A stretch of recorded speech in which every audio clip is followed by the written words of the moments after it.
So here you are, sat around the table with Friedrich Fingerling, the prolific bard who has come out as an agent of the Swindalls, and backing him in the tavern are two doppelgangers who previously held the visage of Jorff and Jurley, but now that they've exposed themselves, you can actually see the one that was disguised as Jurley has a bit of an axe wound in its lower abdomen. However, after a short time, the two of them sort of naturally slip back into those disguises.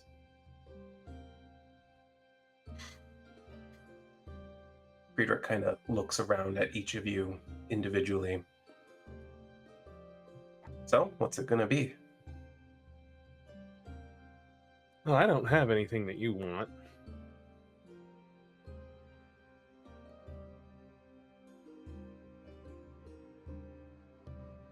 So who is the carrier then?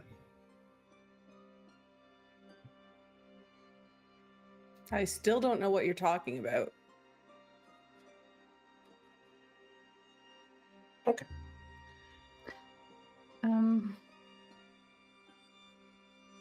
Wren is going to... She's going to take out the scroll. She's going to put it in front of her. She's not offering it to him, though. And she says, I can't give you the original, though. Who needs the original? All I need is the information. And you have means to copy it? Well, I don't. Shirley, door, please. She goes to the door and unlatches it and opens it up. You hear her in Jurley's voice saying, I think he's ready for you. In walks a very large man. He's wearing a gaudish amount of jewelry. He is... Oh my gosh. He's got a cape and a belt full of pouches, carrying a large spell book in one hand. Wren, you know this guy. He's pretty popular with the criminals around Kyne. His name is Bilious Harpthorn, and he is someone people go to have things discreetly identified or spells discreetly removed. Bilious Harpthorn? Harpthorn. Harpthorn.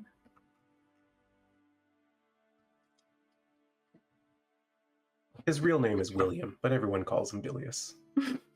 This one does.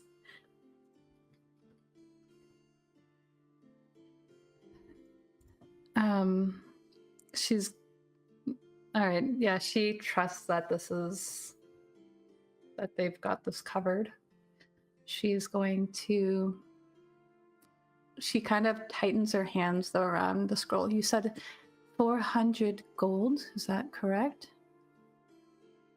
Yeah, though.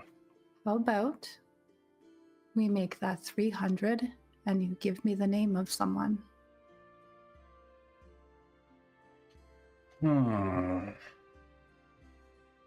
All I want is a name. I don't need a location or any other information. Just a name for a face. Now that can get messy, depending on whose name it is you're looking for. Well, I have no way of knowing. Okay. Who is it you're looking for? A very annoying-looking half-elf with darker skin, amber eyes, white hair, about medium length.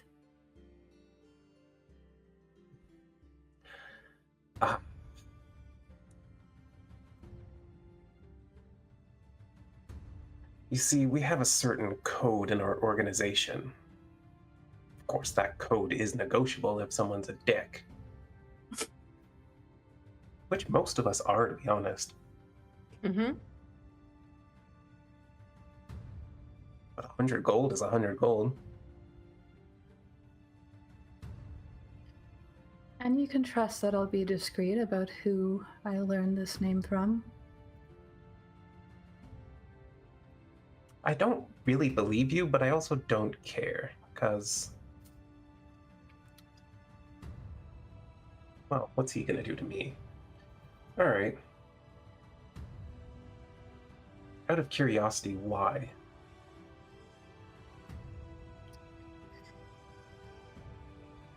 Out of curiosity? So it's not necessary for this deal. It isn't necessary for the deal, but it would certainly entertain me. Well, as you already know, he's one of your men, and he's the one who did this to my face. And she points at the, patches of skin on her face that are discolored.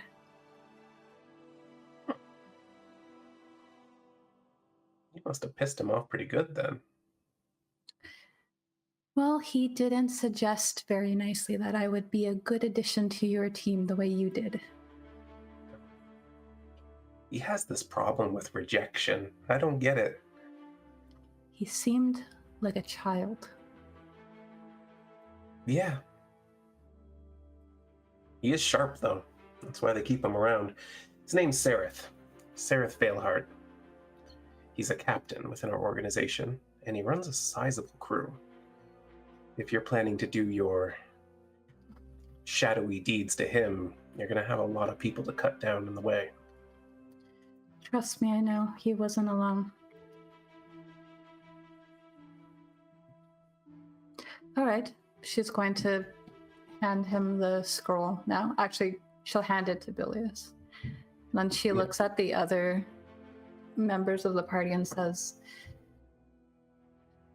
I appreciate that you guys were trying to be discreet, but these people would take this from us, whether willingly or unwillingly, and even if we stood our ground here, we would have many after us once we set foot out of here, so... She's not wrong. In fact, none of you even checked under the table. Can Brielle look under the table? Absolutely. You notice there is some sort of drawing on the floor beneath the table.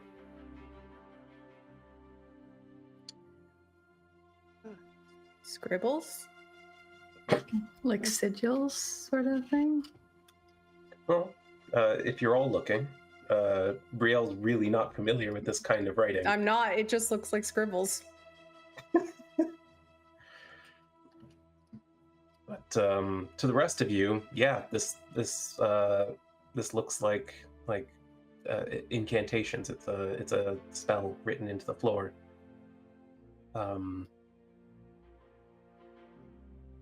not sure if it would be on either of your spell lists, but I think warlocks can get it. It's a glyph of warding.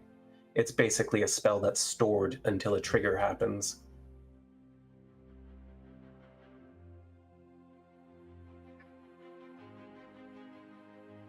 Is that supposed to scare me?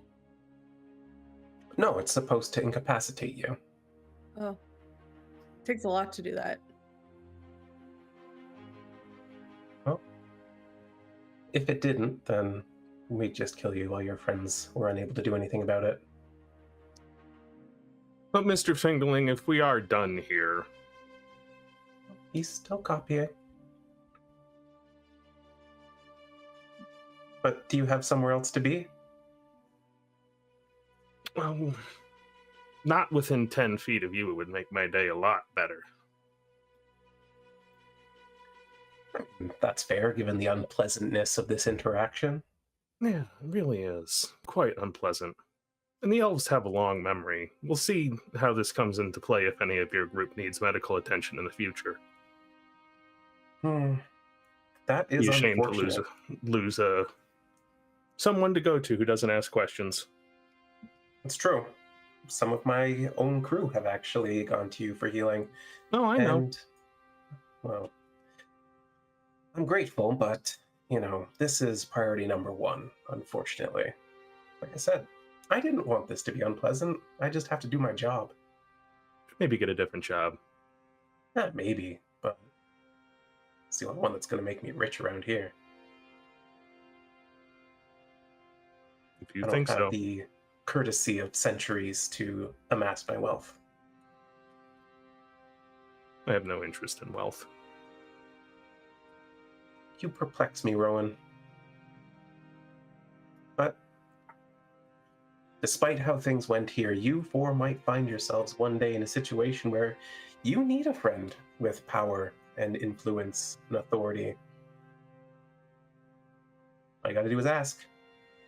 I've already got powerful friends. Who needs a little punk like you? Well, that's just it. No one ever needs a little punk like me until you do. And if we're friends, you might really appreciate that. And if we're not, well, you might find yourself regretting every decision you've ever made. I doubt that. Gambler, then. One way to keep things interesting. Friedrich, Brielle's? I'm done here. Good. Give them back their property. Here's the key. He places a bronze key on the table. The supply room back there, you'll find your friends. And as promised, no one gets hurt. He drops a coin purse on the table. I'm gonna quickly check over the scrolls, make sure nothing seems amiss. I don't trust him. Make an investigation check in the tower. Oh boy. The fact that you're even calling for that. Sylra's gonna also count the gold as quickly as she can. As soon as that Um, key was on the table, Brielle's grabbed it and her hair is starting to glow. Yeah, absolutely. You got the key. Wren, you quickly look over the scroll, and it's, I mean, you just spent the previous night copying this thing with Sylra. It looks intact. Sylra, 300 gold seems to be all there and accounted for.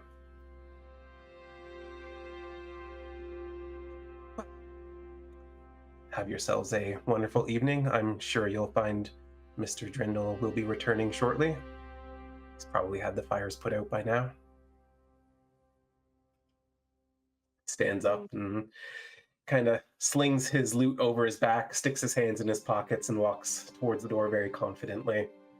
The two doppelgangers assume new forms, people you don't recognize. Follow him towards the door. Brielle, were you about to say something? Yeah, because he's leaving, so I have to. But essentially, as he gets up to leave, she's got the key and already stood up. Her hair is really starting to glow brightly, and she's just be like, "Hey, have fun. If they're hurt, Yes. I will not forget that face." And They're then a I'm little gonna, bruised, but we did our best. she's gonna walk off to the storage closet. Door slams behind them. Wren has taken out a little notebook and she has written down the details, including the name of that she was given, and then also underneath that she's now writing Friedrich Fingerling. Sylra's just gonna nod in agreement, be like, Real, you make it to your to the storage room door. You open it up, and there inside you find the windows to the storeroom have been covered with wooden planks, and tied up on the floor, leaning against the shelves, are Jorff and Jurley. Jurley, in particular, has some pretty severe bruising on one side of her face, whereas Jorff seems mostly okay. Both of them are gagged and blindfolded. She'll quickly untie them or whatever, and she's gonna, I know she can see the bruising, but she's also gonna look just to see, because she doesn't know what a doppelganger is, so she's gonna assume that maybe it's mirroring, so she's gonna check to see if she has an axe wound on her as well, kind of thing, Totally to see if there's justified. any major damage. Yeah, no, there's no wound on her abdomen. You can see that there is like a bluish blood in her hands. Are you guys okay? Oh, oh, that thing hit so hard. I almost took it down, though. Who are you? Mom, this is Brielle. I told you about her? What? No, not the mom. Hi, I'm Brielle. Nice to meet you. Yes. You okay? Hi. Do you need help No. up? I'm okay. And she puts her hand on the shelf and hoists herself up. Jorff is like already up and trying to help her up, but his mom just kind of pulls her arm away. As she stands up, you note that she has quite a large stature, broad shoulders. She has the build of a warrior. Oh, in my heyday, those things wouldn't have stood a chance. I mean, you got one of them, it looks like. I did. I buried my axe deep in its hip, but then it just beat the hell out of me. Use an axe? Can you tell me all about everything? Because I'd love to know. And she just like starts like ignoring that and starts going into the whole like, tell me about your weapon. Tell me about how you fight. Like, you are the most interesting woman to me right now. Oh, well, my axe is right there, and she points in the corner. You can see this two-handed great axe, the head of it covered in this bluish blood. It looks to be made completely of wrought iron. It's called Iron Brand, and I carried it around when I was an adventurer like you. I don't know what else to tell you. I swing it hard, and I break through shields. That's so cool. Look, do you want to go have a seat out? I'll try and get you some water or something to... Jorff, do you need anything? No, I'm gonna just make sure everything's okay. Are you all right, Mom? And she's like, I'm fine. Okay, sorry. I'm just gonna make sure everything's okay. And he goes running around, and he goes into the behind the bar area there, and after a minute, he like ducks down onto the counter and he's rifling through things, and you hear, "Oh, damn it, Mom! They got our savings." Oh no. How much did you have? I don't know, 400, I think.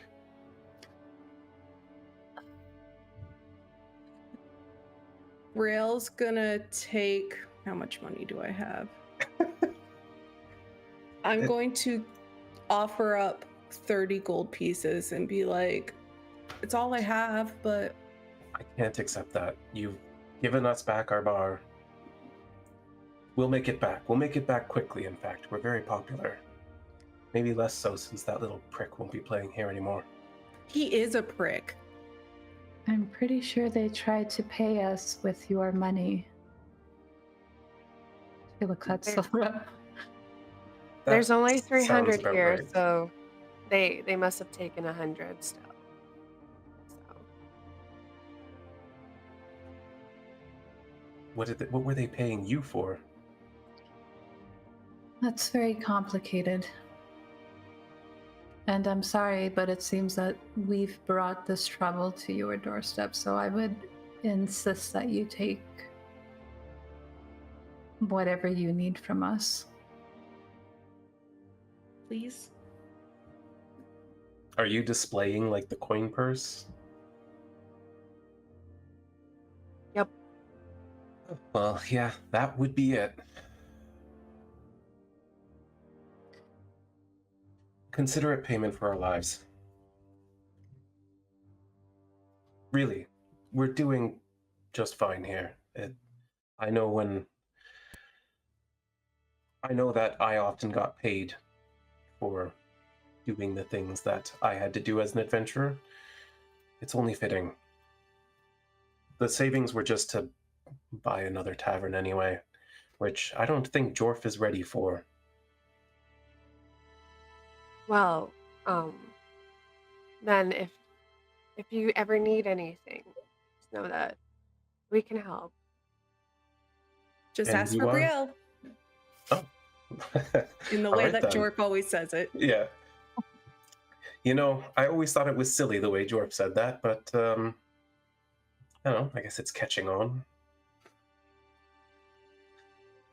So the Oh. Swindalls, eh? My friends, yeah. What could they have possibly wanted that they would come after us just to trap you? Knowledge. Yeah. Well then, I don't want to know. But You really don't. It's better if you No. don't. The less you know, the better. We're sorry that you got mixed up in it. me too, but that's the cost of doing this sort of business. You cater to all kinds of types with a tavern like this, and sometimes it goes your way, and sometimes you get knocked unconscious and tied up in your own storage room. Did you have no idea that he was tied up with... I know that he performs here a lot, so I was just wondering. He performs all over Cadence. I don't think anybody knows.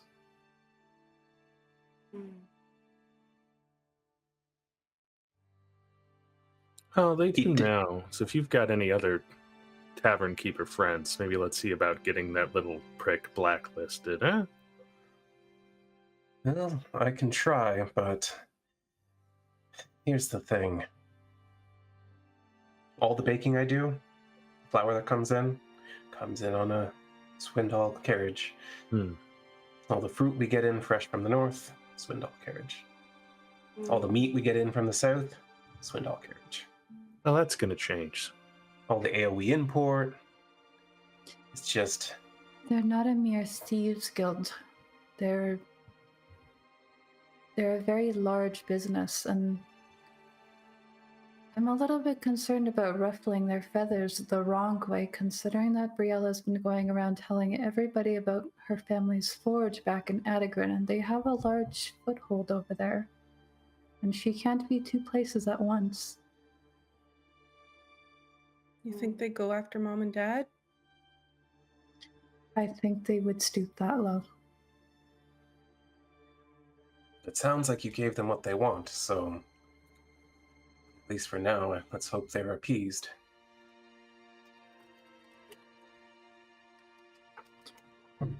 Well, let us generously pay for a few rooms here tonight and some good wine to perhaps forget the experiences we've had this evening. That sounds like a fantastic plan. Jorff, can you open the doors and hopefully we can draw some customers back tonight? They sent everyone out before they tied us up. It was a mess. Is that something you would need help with? Drawing up customers? Not normally, no. We are, like I said, we are very popular here. With the wealthy, the adventurers, even some of the more common folk, when they get a few good coins, like to come here. We're friendly and accommodating, got good entertainment. It's a great setting. Do you have anything for a special tonight? Or could you whip up something for a special? Oh, they better not have burnt my stew. She goes running back into the kitchen. Oh no. Not the stew. Oh, okay. It looks like she actually kept stirring it for me. That's nice. They're not complete monsters. She comes back out and like she's now tying up an apron and everything. Well, rich lamb stew. Okay. Sounds Sylra is going to walk outside and sort of start like calling people to come in and get some of the stew.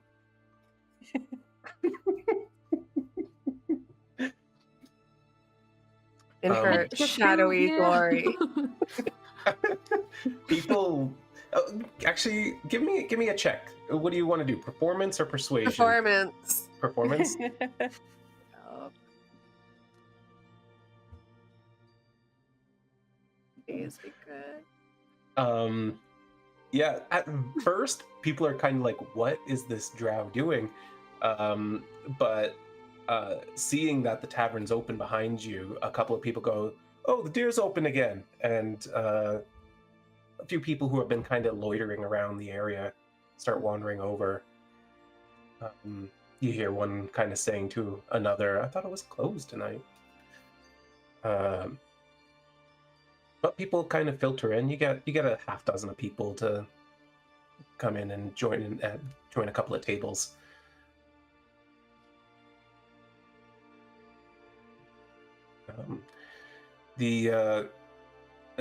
As Jurley goes to kind of prepare some food for you, Jorff comes back over, and he kind of looks at the floor under the table. He's like, "Why don't you guys sit over there?"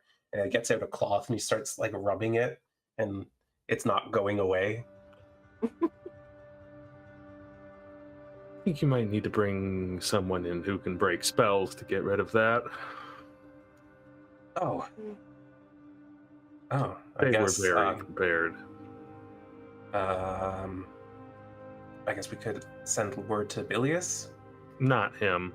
That's a Anyone bad but choice. him. He's working wrong with with- them. He was here. Well, he works with everyone. That's kind of Well. his thing. So he probably got paid to put it there, paid to take it off. That's Some pretty good money. That's kind for you. That's the way everyone is out here. A lot of people are neutral because it pays more.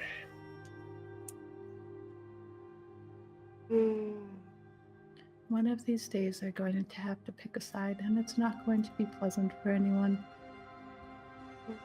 I guess, but I mean, when you always do the right thing like we do, you sometimes end up in a bad situation too. I'm just saying, I can understand. If I could make a few hundred gold a day by casting a spell for people, I'd do it. Rhowan, could you teach Jorff how to look at the stars? Maybe he could learn. And I mean, I know how to look at stars. Well, if you look at them in a but certain Yeah. way, they'll give you some of their magic for free. You don't need to pay Stars have anyone. magic? They do. apparently, I can show you what I learned. Rhowan can give you like the full lesson. Well, I may not be ready for the full lesson. Maybe you could just show me what you know. Okay. I'll be right back. Oh, right now. Oh, okay. Okay. So, I guess we'll go out. He wants to tries go like- before you change your mind. Yeah, right. As you like kind of look awkwardly at him, he tries to like link his arm with yours. Okay. I do this with Sylra all the time, so that's fine. Oh, good. Yeah, because we're friends now, right? Yeah. Why wouldn't we? I don't know. Okay. I So, just don't okay. make many adventuring friends. I mean, your mom's cool. She could be your friend. Well, I mean, she's my mom, though. Like, it's not the Yeah. same. Yeah, it is. My dad's It really- awesome. Well, I mean, okay. I'm not saying she's not awesome. I'm just saying, like, she's my mother. She's not my friend. I'd like, I make friends out in the world. Although working here, they come and they go, and like you came and you left, and now you're back. So I'm kind of like, well, maybe we are friends. Yeah. I will be leaving though.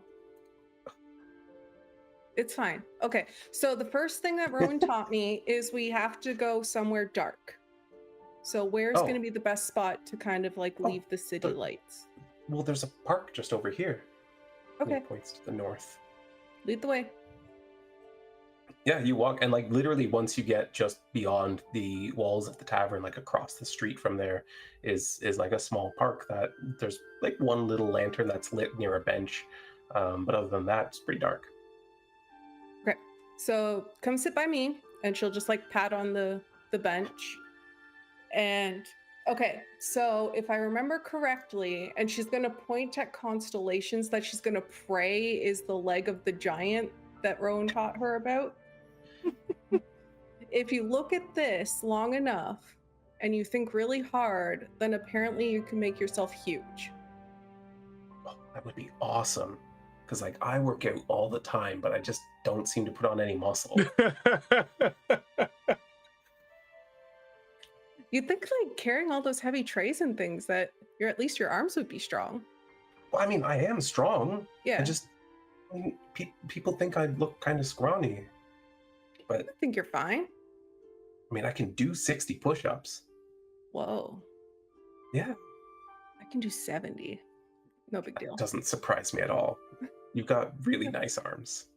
Thanks. Working in a blacksmith shop, you kind of gotta have strength to do that. No way. Did you make that axe yourself?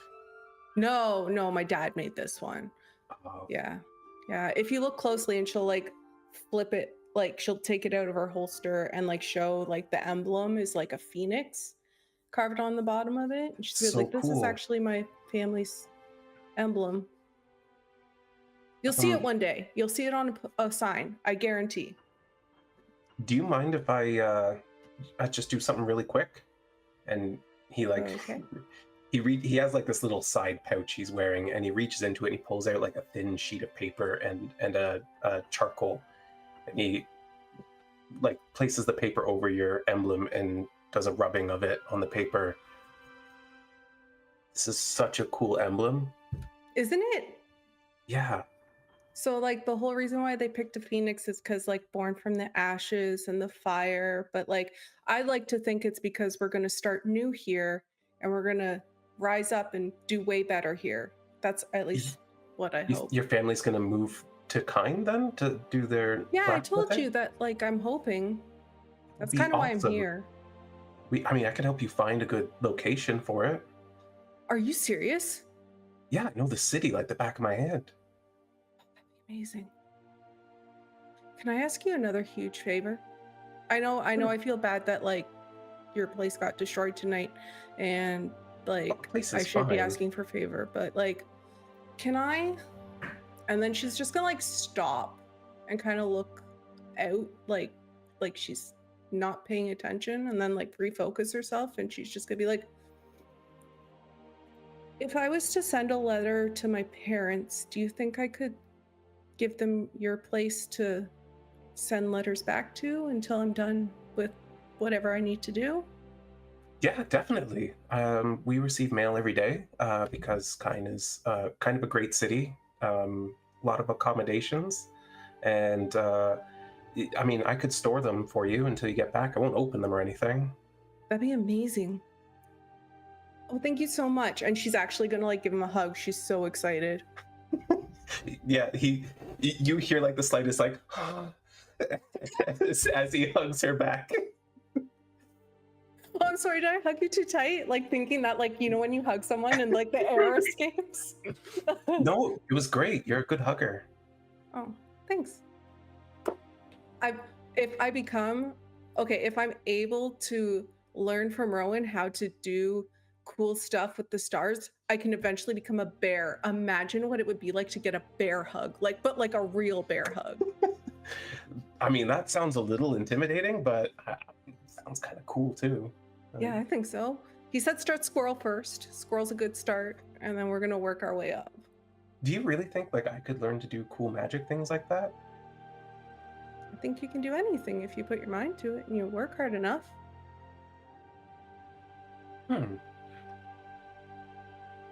Maybe I could. You read books. They're kind of boring, but they might help. I like books though. You know, you ever have a night where like, you know, you've worked hard, but then you can't fall asleep, so you open a book and before you know it, it's dawn. The last book I read was not my first choice. Sorry, Brielle's not laughing, but I can't get through that. What was the last book you read? Just nothing. Don't worry about it. Anyway, so and she's just like, she has no idea how to recover from that. But yeah, uh, sure, stuff. Stars. Let's look at the stars, okay?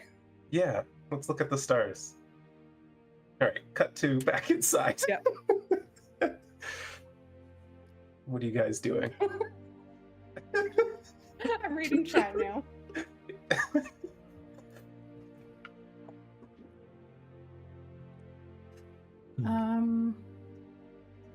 I mean, I suppose we're eating now, right? Yeah, probably. She's gonna look at the others. I guess she'll look at Rhowan and Sylra and be like, I'm very sorry that I didn't run that by you. It seemed like perhaps I was the only one with insight on the situation. Well, you know, it wasn't exactly the best time to talk about it, but Yeah. did you know about Friedrich's association prior? I had no clue. He seemed to be very familiar with you. Well, yes, me outside of the company, yes. They tried to recruit me. I've been working here for quite some time, working with Drindle pretty closely, and some of the smaller thieves guilds here are kind of a nuisance. They're not as subtle as the Swindall Company. They were causing a lot of problems for Drindle. And, well, he had me doing some work that would ensure that they wouldn't be an issue anymore. And it turns out that the Swindalls were pulling the strings behind both of these warring guilds, and things got a bit messy. I ran into them while they were doing some of their dirty work, planting some evidence against the other two guilds, and I woke up in a chair, tied to it, and a man was trying to get me to join the Swindall Company, and I know what they're like. They use people like me, shapeshifters, as you can see. And I don't stand for that. So when I refused, they beat me. I think they thought they had killed me. They had left me there, and Drindle pretty much saved me that night. They're kind of all over the place, though. It's hard to tell who is part of their company and who isn't. I guess unless they're really desperate, like Friedrich was tonight, they don't really show their hand that much.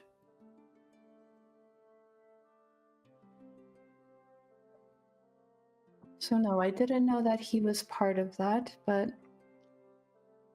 I knew that us facing him head on, even if we had won, the problem wouldn't stop there. He was probably very low on the ladder of whatever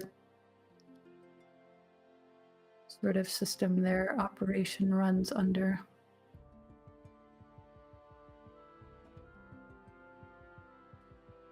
Well, I definitely appreciate your insight in going that way. The only thing I was thinking of was I could use a spell to possibly get one of them to go away if it worked.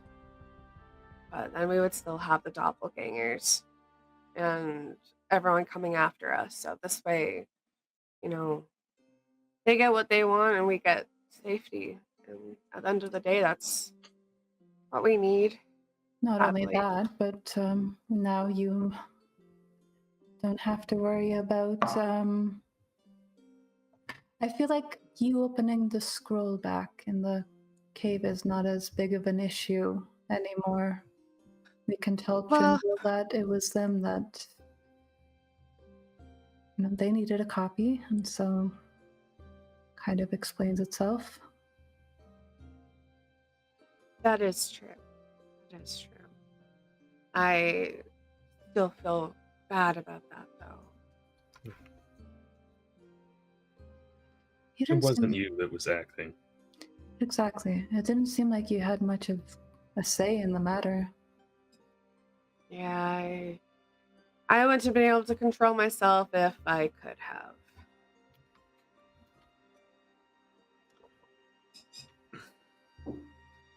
Should we, when we're done eating dinner and Brielle gets back from wherever she went, should we try and check in with Wilton tonight? I think that might be a good idea. I think so, yeah.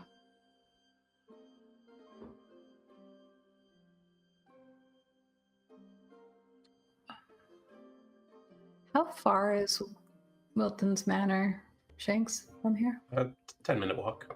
Okay. So it's not like we're walking through the dark city after we've just been like threatened by a guild. I mean, you're definitely going to cross some dark alleyways, but this is sort of a nicer part of town. But about that moment, you do hear the commanding voice of Jorff from the kitchen. Jorff, get in here! And Brielle, Jorff kind of stands up quickly. He's like, I really have to go, but this was amazing. Thank you. And just he like runs full speed. I'll just like walk back.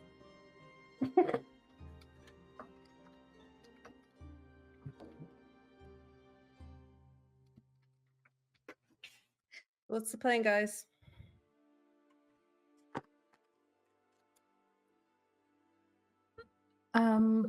I believe we're gonna finish our food and go and see Wilton. Mhm. Think he'll be back by now? Friedrich seemed to think he would be. Yeah, and if not, I'd rather stay there and wait. Get him the information as quick as possible. Let him know what's up. Okay.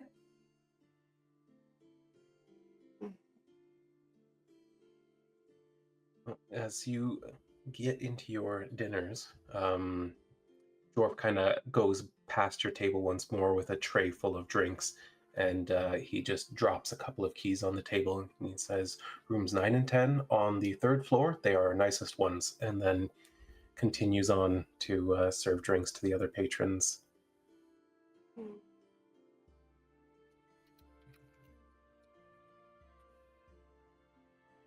The lamb stew is delicious, and the drinks are as you expect. The place continued to fills in with customers over the next half hour or so.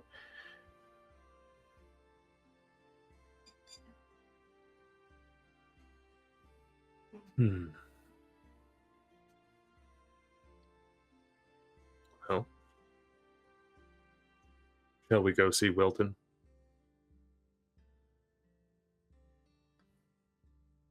Ren Yeah. seems a little bit reluctant, but she's like, yes, sure. All right. You make your way back through town, making your way west to the edge of the sort of nicer part of Hightown. And as you walk up to the gate, you do see the lieutenant and his subordinate standing at the gate still. The manor is still dark, but as you draw nearer to it, you actually see a bright light approaching from the opposite side. And as it comes more into view, you notice that there are about a dozen men, all of whom are carrying torches except for one particular half-elf dressed in really fine clothing.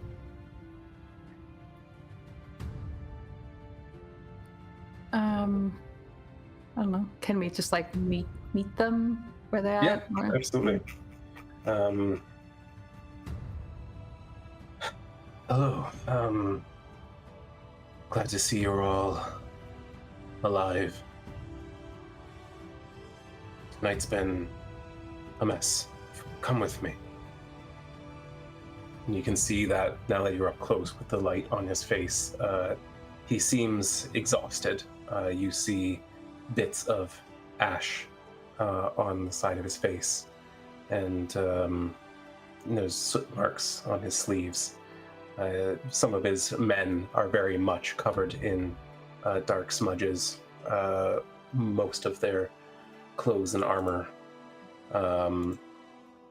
which is notable because you've never seen them without perfectly polished armor at any given time. However, he leads you back towards the manor, and he makes the offhanded comment of, "I'm sure you have a story to tell, but we'll just keep it until we get inside." Yes. That sounds like a great idea. Good.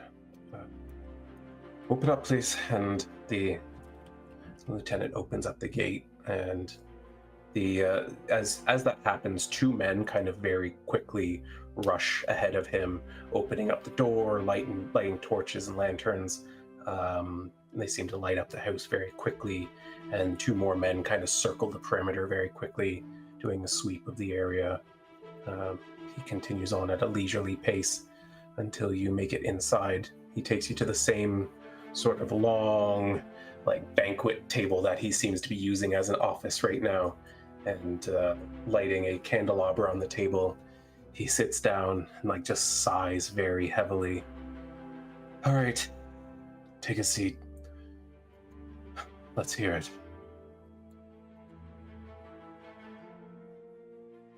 Before we do that, I'm having some technical difficulties. I'll be right back. So, Alrighty. We're just all dropping out one at a time here. It's fine. I know. Sylra's going to tell him that Friedrich opened the scroll. She's going to want to use deception. Yeah, absolutely. Give me a deception check in the tower, please.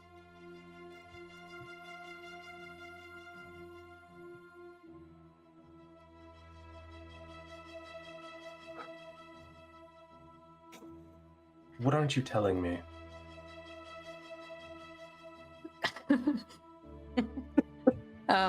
Wren's gonna pull the scroll out and, well, actually, is it just him in here? Yes. Okay, yeah, she pulls the scroll out, hands it over to him. She's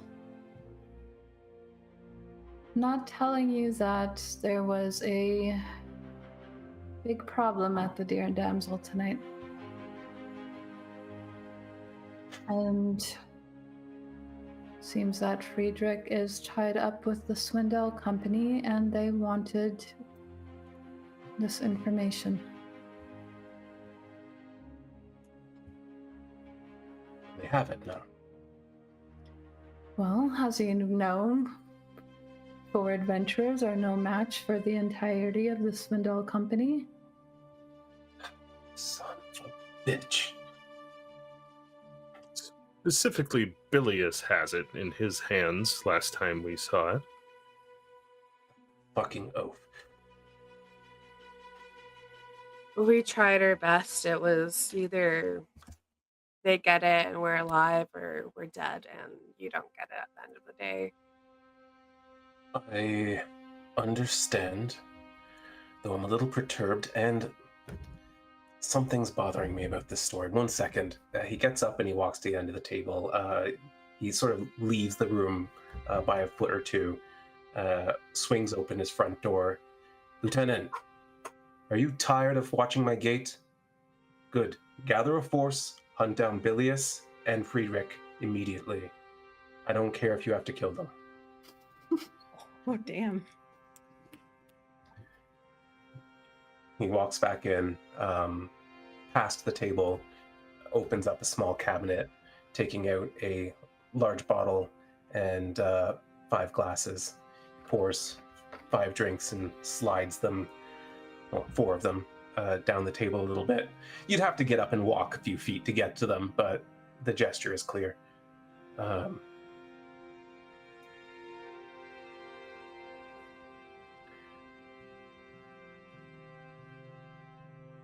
I have no real reason to doubt any of you.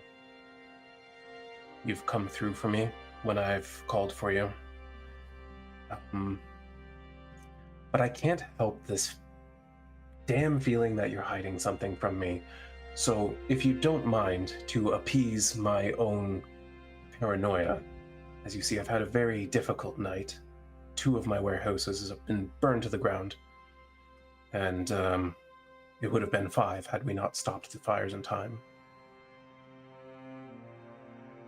So given that they went to such lengths just to get this document, and again, there's just this niggling feeling in the back of my mind. Please allow me. He casts Zone of Truth. So, if you would like to resist it, No. I will need you to make a saving throw. I wasn't prepared for this because I didn't expect like such a blatant lie to fail in such a huge way. So. Oh no. Work together as a team for advantage. So it is a charisma saving throw if you would like to resist it. Yeah, why not? We'll try. Tower. No, it's a saving throw, so you can just throw it. It's fine. Brielle's not gonna roll. She has Damn. nothing to hide.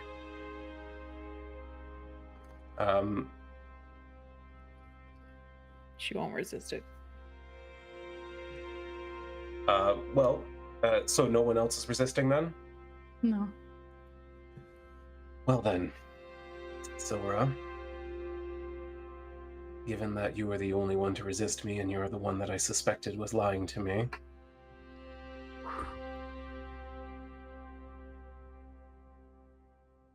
I would like Wren to tell me who opened the scroll first.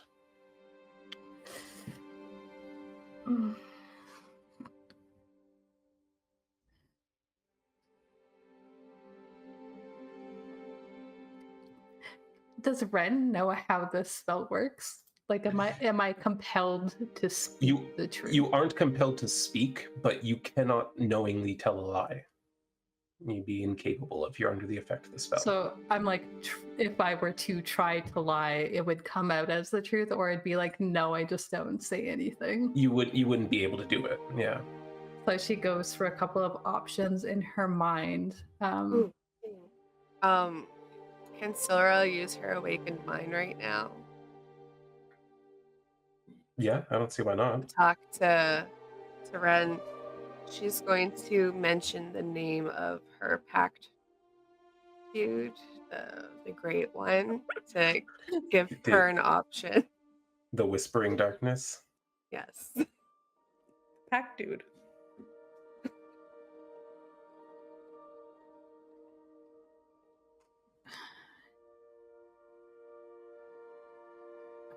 Drindle, you hire people after vetting them extensively, I would assume. You know what Sylra's ability set is. Yes. You know how magic works. Naturally. Physically, it was Sylra. Mentally, it was not. And it seemed to me as though she had never experienced what we witnessed before. But increasingly on her journeys, she had some sort of entity take over. Seemed to want to consume the knowledge. And not just of this, of anything that seemed of magical significance, really, that we encountered. Surely that was a risk that you are aware of. It was, though I didn't realize the severity of it. I don't think she did either. Wren, I hope you understand my caution. Please know that as far as people I work with on this continent, there is none I trust more than you. However, I do know what you're capable of. Brielle, is everything Wren just told me true? Yes. Ren just looks like there. All right. This is upsetting. Does anyone else have a copy of this?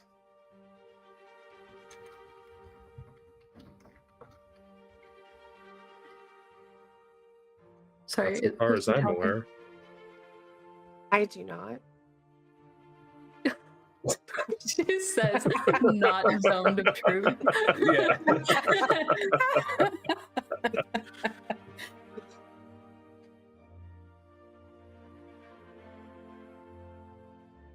No one else has a copy of this. Which is true. No one else has a copy of this. Yes, because currently you do. Yep. All right. I don't blame you for this. This was obviously a greater risk than even I understood at the time. Not happy, but it just means I have to step up my plans of production. Oh, no, actually, I don't think it would have a copy. There was something in the cave that in Danmar Pass that was eating brains. Mhm. Who's this? What do you mean, something eating brains? Well, like, I guess take a little bit off the top, a little bit too close, and kind of put it in your mouth, and I guess save it for later. I'll just give him a description of this creature that we encountered and then killed. I've Yeah, never heard of anything like that. Yeah, me neither. The guy that you sent us to find when we got there, he was Herrick, Here. already dead. fuck's sake. And He was my only eyes within the Kingdom of Aurelia.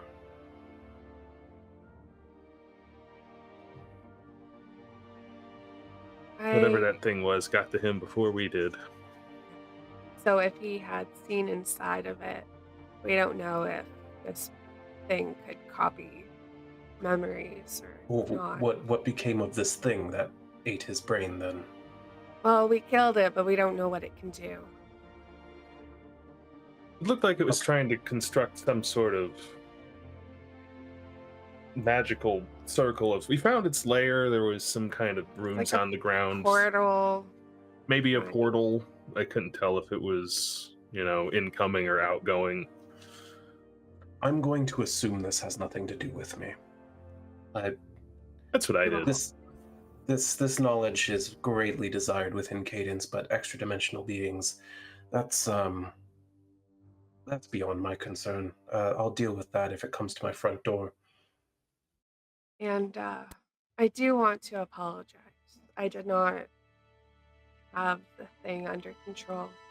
And I'll try to do better. We've worked together for years, so I know I've greatly disappointed you this time. Sylra, I guess my disappointment is that you didn't trust me with the truth. I entrusted my life to you when we came here together, and now I just wonder if that was something foolish I did. Not that you're not more than capable, but had this whispering darkness decided to put a knife in my back, I would not be standing here now. I understand.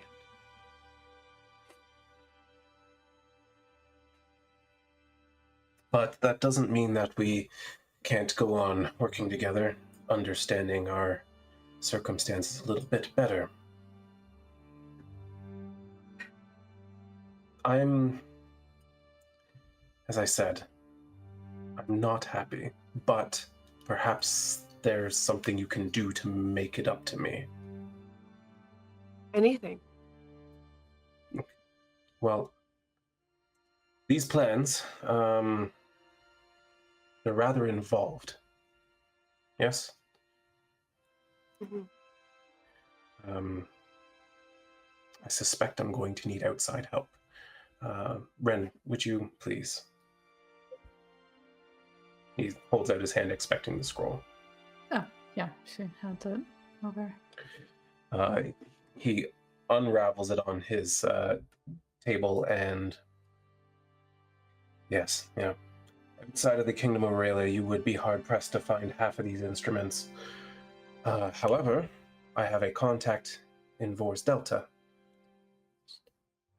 His name is Trevor Nesselbrook. He's a little bit eccentric, but he is the most skilled craftsman I've ever met. If anyone could put together an operation to refine Galderite in a week or two, he would be the one to do it. Really? He is the best.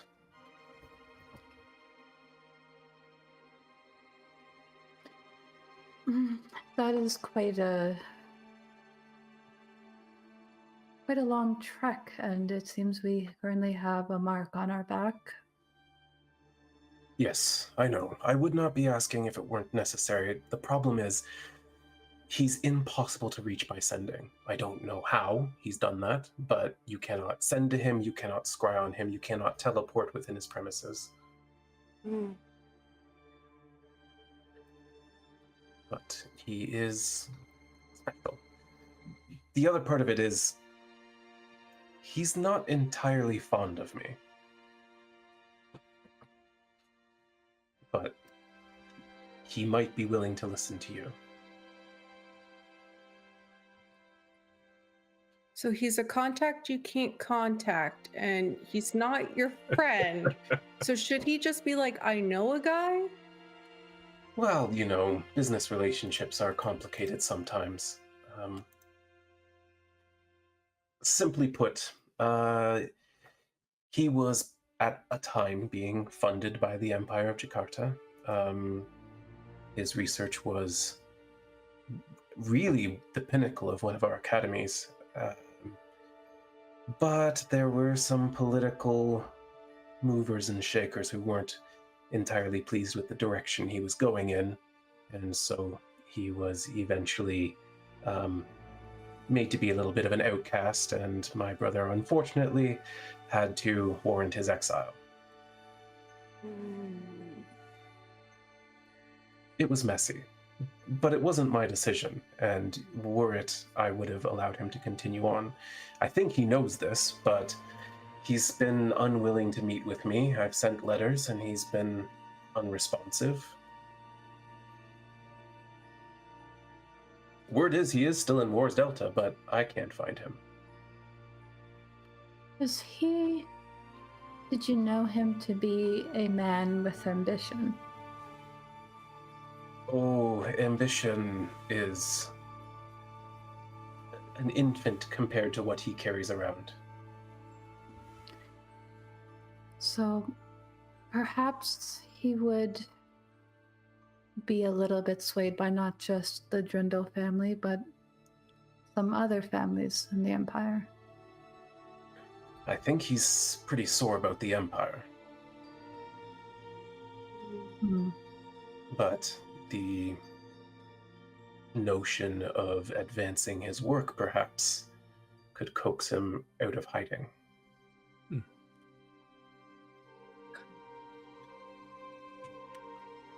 Making a name for himself. I don't think it's so much self-glory he seeks, rather than complete understanding of the entire universe. He's built different. Well, I definitely understand that. I'm sure you do. You two might get along, in fact, if you can get him to agree to talk to you for more than 8 seconds. I can do it, don't worry. I have my ways. You You all do. That's why I hired you. My funds are a little tight right now, but I did promise you payment, and I planned to... Give me a moment. He gets up and leaves the table, leaving you alone in the room for a minute.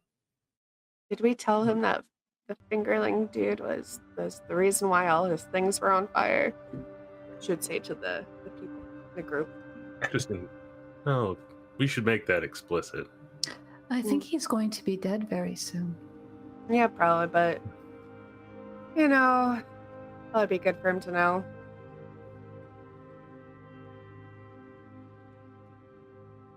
I feel like it was kind of implied, but be explicit about it.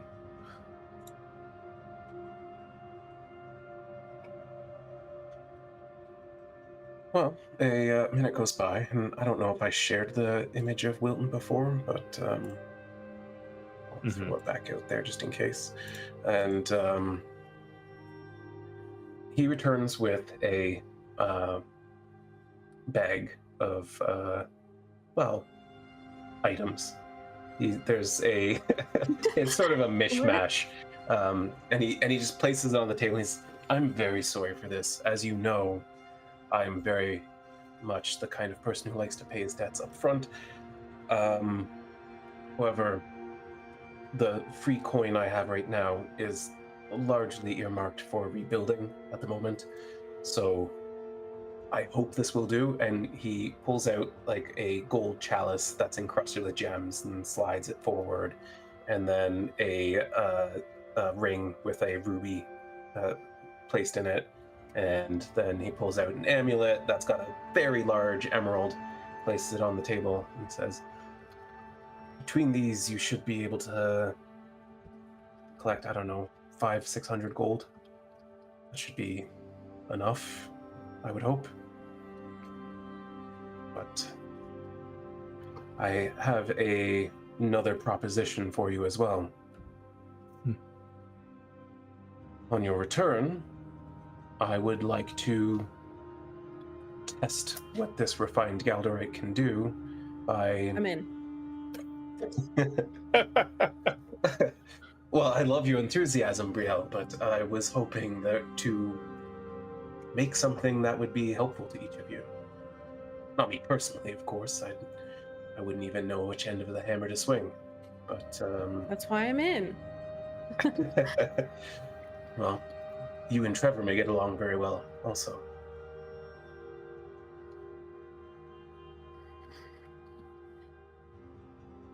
That sounds good to me. You've been very understanding, Wilton.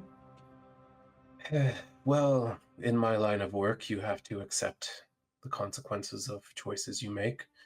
I thought I was being smart and sending a small group quickly rather than gathering the correct amount of force, and unfortunately that's bitten me in the ass. But it was my decision.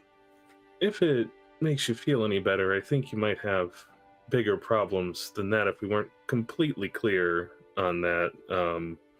Those warehouse fires were all Friedrich's doing with the express intent to divert us to the Deer and Damsel so that they could extract this information from us. In fact, they even were poking around Silverbrook asking after us, so they knew much more information than they had any right to. I would probably look for some sort of mole in your people. I could try, but... And I'm sure, as you know, they are working with doppelgangers, so that'll be very difficult. That is true. Just gets worse all the time. Also, if it makes you feel any better, we didn't encounter much of a problem until we got back to the city, so you did have the right thinking to send us out the way you did. I do appreciate that. It seems he simply outmaneuvered me. Wouldn't want to play him in dragon chess. But in a way, we did make some some contacts too that, they might be friends in the future if they know you know us. Like, Who are you referring to? those rock people, they're really nice. They Rock remember what people. looks to the other. They're sort of like rocky. Is she elves. drunk or No, they were very nice. Sometimes, but not right now. Sylra's gonna slap her arm and be like, "Gee, proud of us." Oh, Sylra, jeez. Not wrong. As, I'm not allowed to lie right now. their leader's name was Sandrock. There's some group of people traveling to the mountain. Well, none of my men have been out that way, except for Harith, and he didn't mention anything. I don't think he made it that far. Well, he was out here 6 months ago. They seemed nomadic in nature. I see. I don't think they will be the same place that we encountered them. But you say they're friendly. Oh, most definitely. When you're on They- their good side. They take a bit of warming. They need to warm up to you. Very All right. rock-like. Oh, well, I guess I'll worry about that next time I'm heading out into the wilds, which hopefully will be never.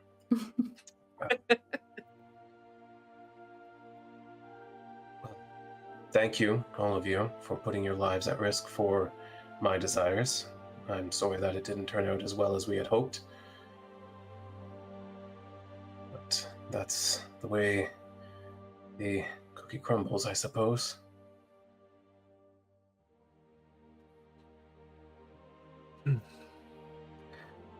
Right, well, I'm going to drown my sorrows in whiskey, so if you would all please provide me with my privacy, I would like to sob over my enormous losses. Oh, and be aware, Vors Delta is not as civilized as Kine, so watch your backs.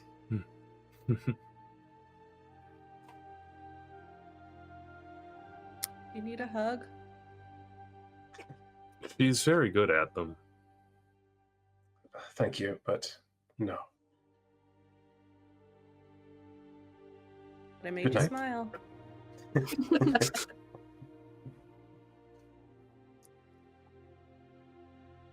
As you all leave, you can see he, like, one by one blows out the candles until there's just one left. He just sits in the dim light. What an emo kid. He's so dramatic. He's very dramatic.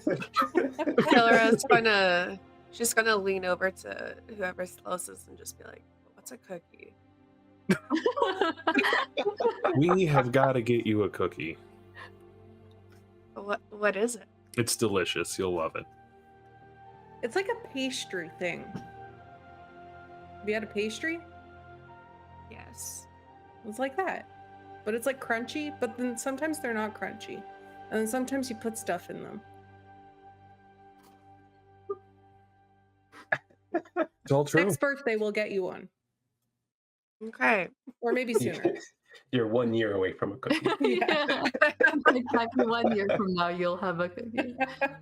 I will hold you to it. Done. Writing that in my notes. So, where to now? Are we going back to the inn to do a rest? or- We've got some I don't nice know. rooms. Our keys. There's only 2 though, so we okay bunking? Fine by me.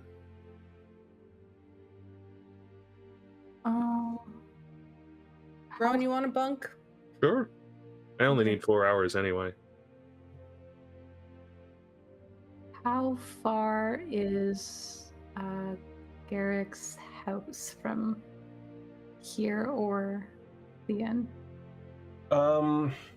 It'd be about another 10 minutes from either. It's sort of like It'd be like an equilateral triangle between, the three locations. He's more on the south end, not quite super rich, but like nice homes.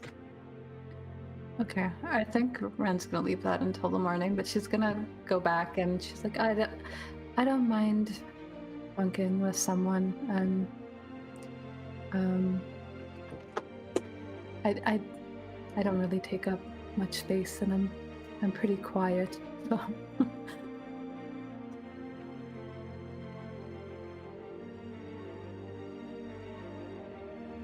Whoever's closest to me, I'm just gonna whisper like, I bet she snores. The quiet ones always snore.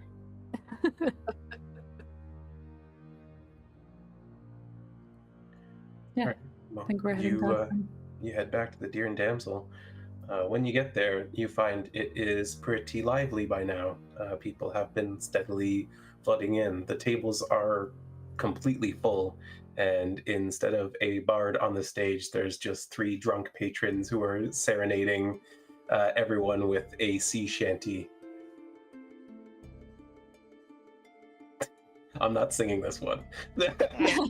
On, do it, I saw the expected do it. looks. No.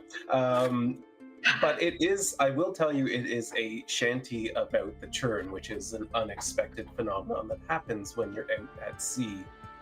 Basically, the sea just suddenly riles up into an incredible storm. There's lightning and high waves and winds. And basically, if you get caught in it, you know this is no normal storm, and your odds of survival go down to like 1%. So sailors take great cautions trying to avoid the churn.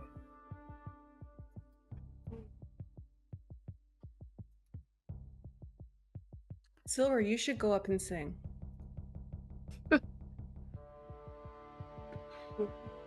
Why? I don't know. You like to dance and stuff. You could do lights and things like you did at the Mountain Pass. People would love that. Well, I do know some songs from Drow songs. No one would know them here. They don't want to hear them. I do. She looks at the others, trying to find her way out of this. Wren doesn't help at all. She's like, I think I'm gonna turn in early for the night. she heads upstairs. It's okay. You don't have to, but can you sing them for me at one point? Is there a drink in front of her? Doesn't have to be hers. Could be anyone's. Yeah, there's drinks on every table, so you could Google just Syrah. easily swoop one if you wanted to. She's gonna swoop one and just down it and be like, if they let me, I will. Okay, so make a sleight of hand check. That does not have to be in the tower because it will be obvious what happens. Well, you do manage to snag it, but as you do, you hear someone, hey. Sorry, but she drinks it anyway.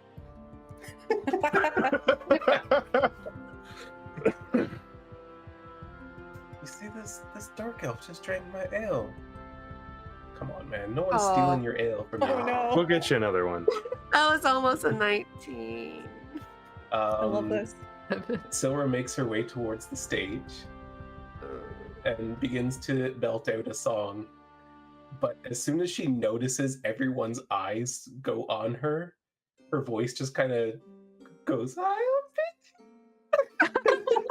Hey. Can't be any worse than the drunk people singing a sea shanty. Actually, they were pretty good. Never mind. Is anyone I'm laughing trying. at her? Drunken sailors are good at singing sometimes, No Sometimes. one's laughing, but there's like Okay. there's this air of awkwardness as her voice just dries up on her, and everyone's kind of looking at each other like, but back to the shanty. Whoa, whoa, whoa. Excuse you. This is her cultural people's song, okay? You don't know what it sounds like. Let her Plug up for finish. people. I don't know what Despite- draft sounds like. This could Despite be your it. protest, they start singing again anyway, and as if to make their point, several other people throughout the tavern start singing along with it very loudly. I appreciated it, Sylra. She's gonna take another person's drink. If she can. She Make a definitely sleight of hand needs check, it. please. She's so chaotic. She really Oh is. my! It's the same thing. I love her. It's the same person's drink, please. Just their next one. Jorff had just placed a new ale in front of him, and he's just like, "Hey!" And Jorff just kind of leads. He's like, I'm so sorry. I'll get you another one. They're going to bed soon, I'm sure." But then you're chugging this one down as well. I'm gonna need a Constitution save then. You chug 2 down in a couple of minutes. Plush carpet, plush carpet. Hey, 13's not bad. 13's not bad for 2 over an hour. For 2 in a minute Well- is pretty rough. Point of order, that was also charisma, not... Oh, That was charisma, yeah. but Yeah, it could be worse. So what's your Probably will Your be. modifier. Yeah, just what's your modifier? Plus I 2. didn't ask you to roll again. Plus 2. It's a plus 2. It's a plus 2. So I'll let you take the 9. 19. Yeah, It's hot fine. 9. You feel this like flash of it kind of going through your blood very quickly, and you feel like hot in your face. But you maintain control of yourself. You just realize like you're about to get pretty drowsy. she never wants to show her face here again.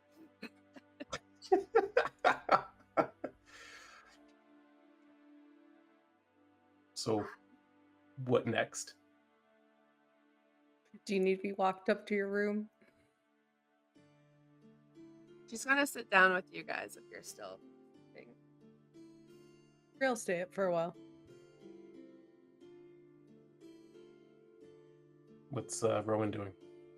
Wren went to the room, right? Yes, Yeah. she did. I think I'm gonna go up and see if... knock on the door and see if Wren answers. If not, I'll just go to bed. How long has it been? Like not like 10 minutes maybe Yeah. since she started singing.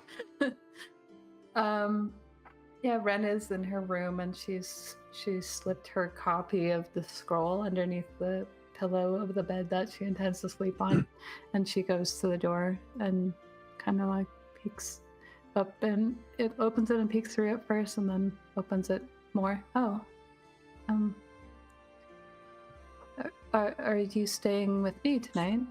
No, I was hoping maybe I could talk to you for a minute if you've got a second. Oh, of course. And she's going to like completely open the door and ask that he can pass. Hey, sorry, I know this is a little bit of a sensitive topic, and if you don't want to talk about it, that's fine. I might be... I can't promise anything, but I might be able to help with... I don't remember the guy's name. The injuries that whoever that white-haired fuck was did to you. You might be able to help with the injuries. I'm not sure, but if there's anybody around here who can, it's probably me. Not necessarily right now. I'll probably have to research it. Yes, I've gathered that you're not quite there. I've encountered several other healers who seemed more advanced in the things that they could do, and the money alone was enough to deter me. So Well, I don't charge, so...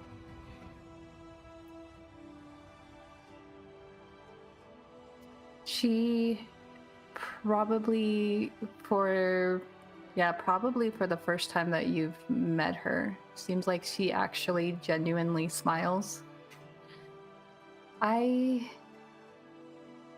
You're a very sweet person, Rhowan. And I don't throw this word around lightly, but I am coming to consider you a friend. And just smiles.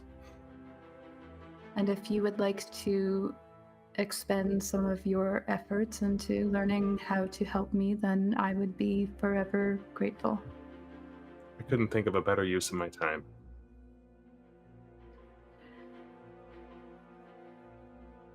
You know, I thought having some hope in this area would help simmer some of the rage stirring underneath, but I think that I still want to find that guy. No, that's super understandable. I am going to, at some point, see the Swindall's influence fade on this continent. And how do you plan to do that, Rhowan? Haven't got there yet. I only really learned about him a couple hours ago, so... But I make it my life's work to remove sicknesses and injuries, and that doesn't just extend to people now. That's very admirable. If only they were the only people causing these sorts of problems, you know? Well, I got my work cut out for me. That's for sure. Well, in whatever way it makes sense for me to, it only makes sense that I return the favor and help you as well. I'll let you know if I come up with a plan. But, so I can help you, don't have to talk about it right now. At some point, it'd be very helpful if we could go over everything that you remember about what happened and how you came to be with these injuries.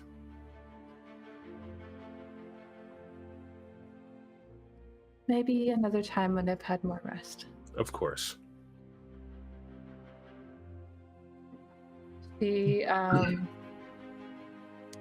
looks like she doesn't know what to do with herself for a second, which is not common for her. And then she just extends a hand to shake your hand very daintily. He does one of those two-handed handshakes. Right. I'm gonna go to bed. Have a good night. You too.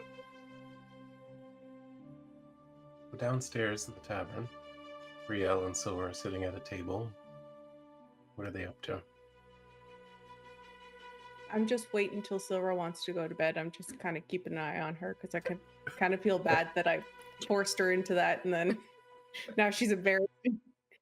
So she'll do that. At some point, Brielle will probably ask if you have a pen and paper or something to write with that she could borrow for the evening. Because she'd like to write her parents a letter. But yeah, she'll kind of hang out with you until you want to go to bed, and then make sure you get to bed. She would definitely have a very dark pink sort of look on top of her ashen sort of skin. Doesn't fully go away because I don't think she's ever been so embarrassed in her life. When you mention ink and paper, she'll just quickly take it out of her bag and just be like, yeah, spend all the time that you need with it. Yeah, we should probably head to bed. There's so much that we need to do. I feel bad that I'm making you guys do more because of my own folly. Hey, look at me. I still trust you. I said it day one. I have a good feeling about people. Yeah. Man, I feel like I need to go see the seer that I saw a while ago. I don't even know if she's still alive. Anywho, that's another story. Do you want to talk about it now, or you want to talk about it in the morning, or? Oh, we can talk about it tomorrow. You're probably exhausted. I'm getting there. Let's go. Let's She's go like, up. her eyes are like, I'm just gonna. Can you? Okay, yeah, I'll walk you up. She'll like walk Sylra up, but she won't go to bed. She's gonna actually come back down, so that she doesn't keep Rhowan up while she writes her letter. Okay. I have her letter. Do you want me to read it to you? I mean, if you want to share it with the table, I'm Sure. sure they'd all love to hear it. Okay. So essentially, she's really paranoid right now because, like, Frederick's probably going to kill her family, is what she's thinking. So she's just like really stressed out. And so she wants to make sure she gets a letter to them. But she'll probably take the pen and paper back out to that bench in the park where she can be alone and she's quiet. And she's just trying to like smooth things over with her family. But it's going to read, "Dear Dad and Mom, I hope you're both doing well. Sorry for not reaching out sooner and probably making you worry. I know leaving the way I did was hard, and I regret every day not hugging both of you before I left one last time. I made it to Cadence safely and promised to make a name for us here. I'm going to make you proud. I've already been spreading the word about the business to anyone who will listen. The Phoenix Forge will be the best smithy in town once I figure out new material to help get this land started. I've already earned some money, which I'm going to try and send a little bit as a gift. It's not much, but it's a start. I'm sure Mr. Drindle will have more paying work for me once things settle down. It seems to be looking good so far. Also, who knew there was so much to see in this world? I've already made so many amazing friends. I think you'd really like them. First, there's Rhowan. He's some sort of old nature elf who's super relaxed and can always make me laugh. He has this wild ability to transform into animals by looking at stars, and he's currently teaching me how to be a giant by looking at them too.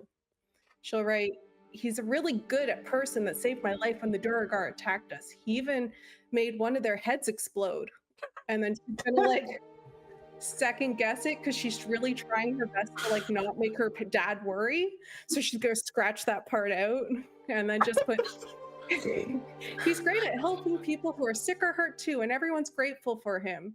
He said he would be friends with me until I die, but I'm worried he won't remember that since he kind of couldn't remember how old he was or where he was from. Wow, you're just gonna come at me like that? Yeah. It's canon now. And there's Sylra. She's a very pretty dark elf and a sweetheart who hears voices in her head. She was the first friend I made here who I trust completely, though I do worry for her because she falls down a lot. I will say she takes good care of me though, and told me I should drink alcohol instead of water. It was awful. It burned. But Brielle's being very serious this whole time, by the way. I'm just laughing because you guys are laughing. I'm sorry for distracting you. It was awful and burned, but don't worry. I've had a lot more to drink since then, and maybe if I keep drinking, I will eventually find something that doesn't burn. I don't know how the Earth Genasi drink this awful stuff every night. Oh yeah, I met a whole bunch of Genasi. They're really wonderful. I really think you'd get along with the blacksmith dad. She showed me this cool new material named Tenedril. I swung a hammer made with it, and it shattered an entire pillar. It made me feel so powerful.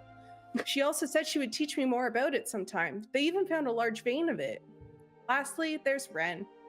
She's a changeling who's I'm still trying to figure things out. She's unique, but not in a bad way. And then in brackets, she's gonna write, don't comment on her eyes if you ever meet her, bracket. She tends to keep to herself, but I'm determined we'll be best friends one day. Maybe she just needs a hug. I'm not sure. Actually, I think she might hate that, but also maybe not, since she seems to like cozy things. Either way, she's smart, really good at talking people, and has these incredible blades that she can summon. Honestly, I wish I could be as cool as her. Anyways, I'm gonna write whenever I can. You can write back too if you want. I met this nice guy named Jorff who said he'd help me out. I spent the night at his place a few times, and he says if you wanted to send letters to him, then I can pick them up whenever I'm in town. Chances are I'm sleeping over there again. Oh. Oh my gosh. Brielle! Everything is phrased in the worst possible way. I love it. Her parents are gonna come over so fast. Just like so fast. Anyways, I spent the night at his place a few times, and he says if you wanted, you could send the letters to him, and I'd pick them up whenever I'm in town. Chances are I'd be sleeping over there again. Oh, and I also promised I'd introduce you both to him when you came to Keen. Love you both. Miss you with all my heart. Please don't worry about me. And she's gonna like start getting a little emotional at this point. And it's kind of like when you have a facade and you're like really trying to put it on, but she's going to start thinking of like everything she's been through and the fact that she could lose her family. And she's going to say, by the way, I'm just fake crying. I'm not actually crying. Love you both and miss you with all my heart. Please don't worry about me. Dad, please make sure you're eating supper. I know how caught up in your work you can get. And Mom, don't wait to make those sweet buns we both really like, since I don't know when I'll be home next to have one with you. And then she's just going to be like, I miss the smell of the coal in the forge, the way the shop always felt so cozy on rainy days, and the sound of you both laughing with each other. I'll see you again one day, I promise. And then she's just going to be like, until then, please don't hate me. Love, your little blessing. Then she's gonna stop and think again and kind of compose herself. And she's gonna write, P.S. Wren seems to think I'm not human. That's weird, right? Is it like a changeling thing where they think everyone else can do what they can do? Like, look like one thing but me another? I am human, ... Right? And then she's gonna like, no, she's gonna scratch it all out so that you can't read any of it. And she's just gonna put, P.S. Jorff is at the Deer and Damsel in Keen, so send your letters there. Love you. And she'll fold up the paper, tuck it in, and make her way back, walk up to the room, and sniffling a bit, and try and sneak in without waking Rhowan up, and just kind of quietly cry herself to sleep. Rhowan is just sitting cross-legged at like the end of the bed. Well, with that amazingly touching connection to her parents and the world she comes from, before we go to break, I would like to juxtapose that a little bit. Wren, you're pulled from your sleep with the sound of Seraphine's voice. Elrin, I heard there were fires in Kine. And you're picking up on this as she's talking to you. She sounds off. Her words not pronounced quite perfectly as they normally would be. I hope you didn't fuck things up. I need you to make things right. This is important after all.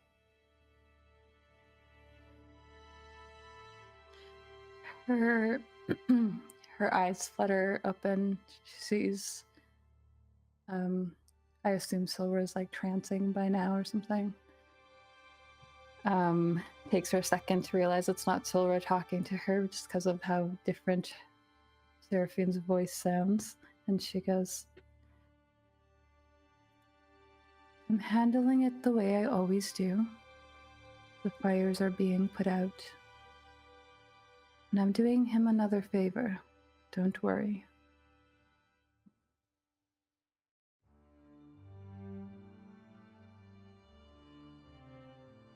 There doesn't seem to be any response that comes to you.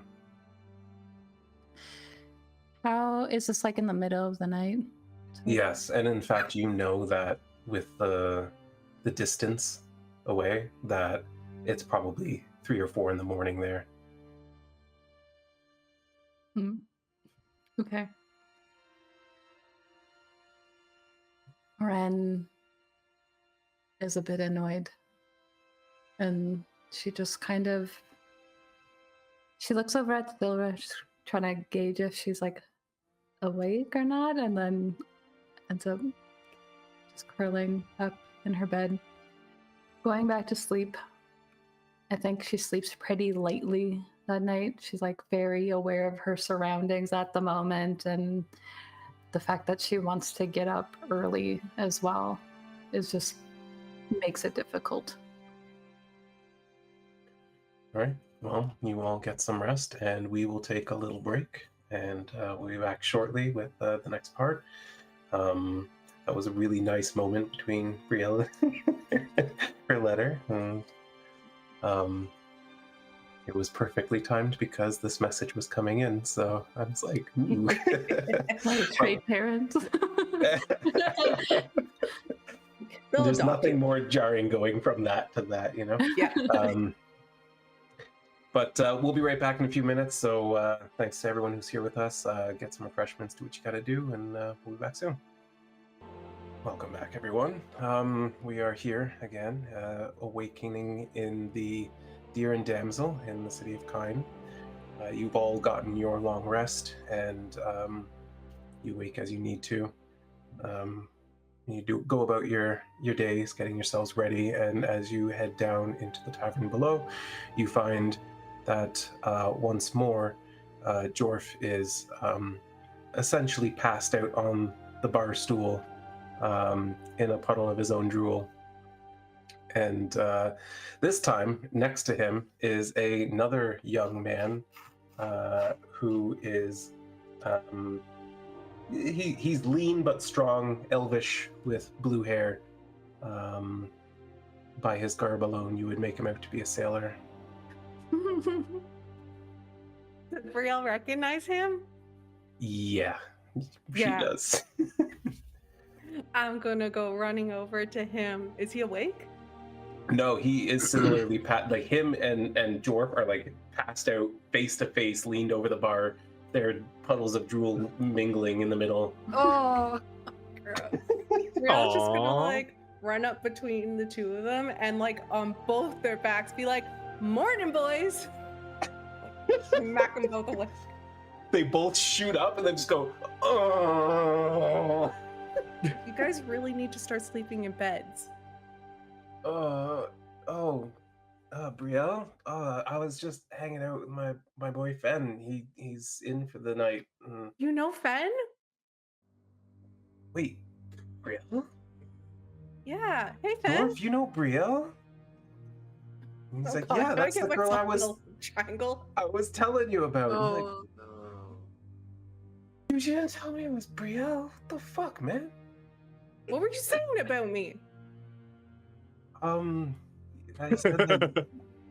He said that you guys like went on a date last night, and as he says that, Jorff punches him in the arm. Oh, well, you said that. He's like, well, it was kind of like a date, right, Brielle? I don't know. What do you do on date? I'm not allowed to date, so. Oh. Well, maybe just don't tell your parents about that then. Really? Well, what are you supposed to do on a date? I don't even know if I went on one. Well, sometimes, like, you can really do anything on a date. It means that you put aside time to spend with someone that you like. Am I dating everyone in my party then? I don't. Am I? Fen, are we dating? We spent like 6 days on that ship together. And you can see, like, Jorff looks at him with a red face. No, I wouldn't necessarily say that we were dating, but it's not like I wouldn't be interested.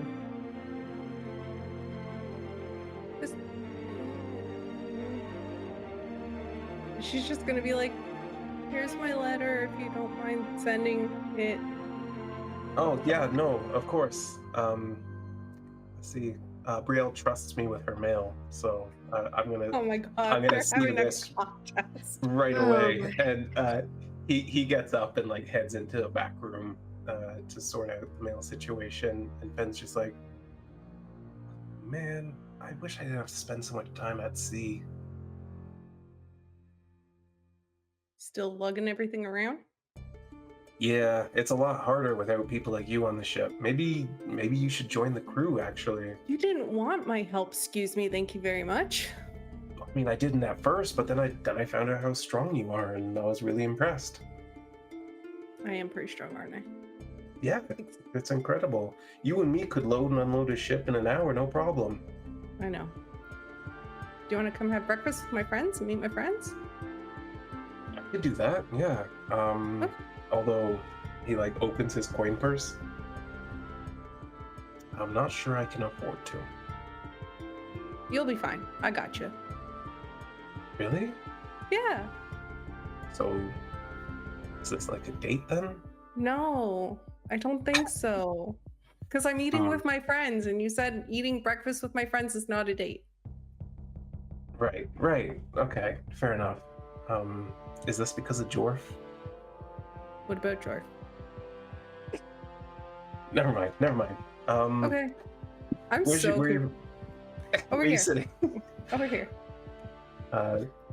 So Guys. as he walks to the table with you, he's just like, so if I were to write you a letter, I could like leave it here for you?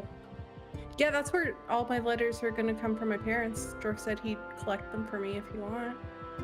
Cool. Well, I'll be sure to give Jorff my letter to you then. Okay, that'd be great. If you want to, yeah. Like, I can write you letters, right? It's your own You ship. can. You just, I mean, you could leave them here. I do come here when I'm in town, or you can give them to the Sure. Sea Dogs port at the dock, and they'll get it to me. Okay. I'll write you. It's awesome. I've never had anyone write me a letter before, except my grandmother, but that was a long time ago. Oh. She dead now? Yeah. Sorry about that. I mean, it's all right. She was pretty old. I'm like the youngest of 30 kids. Wow. That's a lot of kids. Yeah. My parents really need a hobby. Brielle has no idea what that joke means. Well, she might with that anatomy Oh yeah, book. she read it. She probably does now. Hi, everyone. I'm Fen. Could Wren have snuck out early before any of this? All right, yeah. Now, Sylra and Rhowan would both be up well before you, so it would take some serious maneuvering. I can shapeshift. Right, but with Sylra sharing a room with you. I mean, yeah. I mean, I could leave the room though, I'm sure, right? Yeah, it's true. Just not come back. That's not suspicious. I'll be right back, and then you don't come back. That I'm going downstairs, and then I didn't say that was where I was gonna stop. Yeah, That's fair. So It's yeah, a true absolutely. statement. Why don't you give me give me a stealth roll or something just to indicate how well you kind of slip away without being noticed. Tower, doesn't matter. It doesn't matter because it's going to go against their passives anyway. Who has a passive of 14 or higher? Just Rhowan. Mine's not 14. Okay. Well, Rhowan, you notice through the group of people coming down the stairs that one of them looks like Wren and then doesn't, and then they go outside. Seems normal. I mean, I think Rhowan would clocks be, it, but but- just doesn't like care. Like, okay, she's Yeah. going somewhere. What's the big deal? Totally fair. So when this guy comes to the table, there is only 2 friends there then. This is the okay. Yeah. Math. So, hi guys. I'm Fen. We met on the ship coming over here. Oh, hey. Yeah, we spent like 6 weeks together, and it was really awesome. And Brielle helped me with my chores. Yeah, that I'm sounds bored. like her. I was bored. Like 5 weeks, there's nothing to do. You're just looking out at nothing, and he was struggling, so I figured come help. And they said no. Then I said I'd help, and they said no again. So then I just started following him around until he was like, okay, fine, you can help if you're gonna follow me around every day. I mean, it is a really boring, like, ship trek over here, so I get it.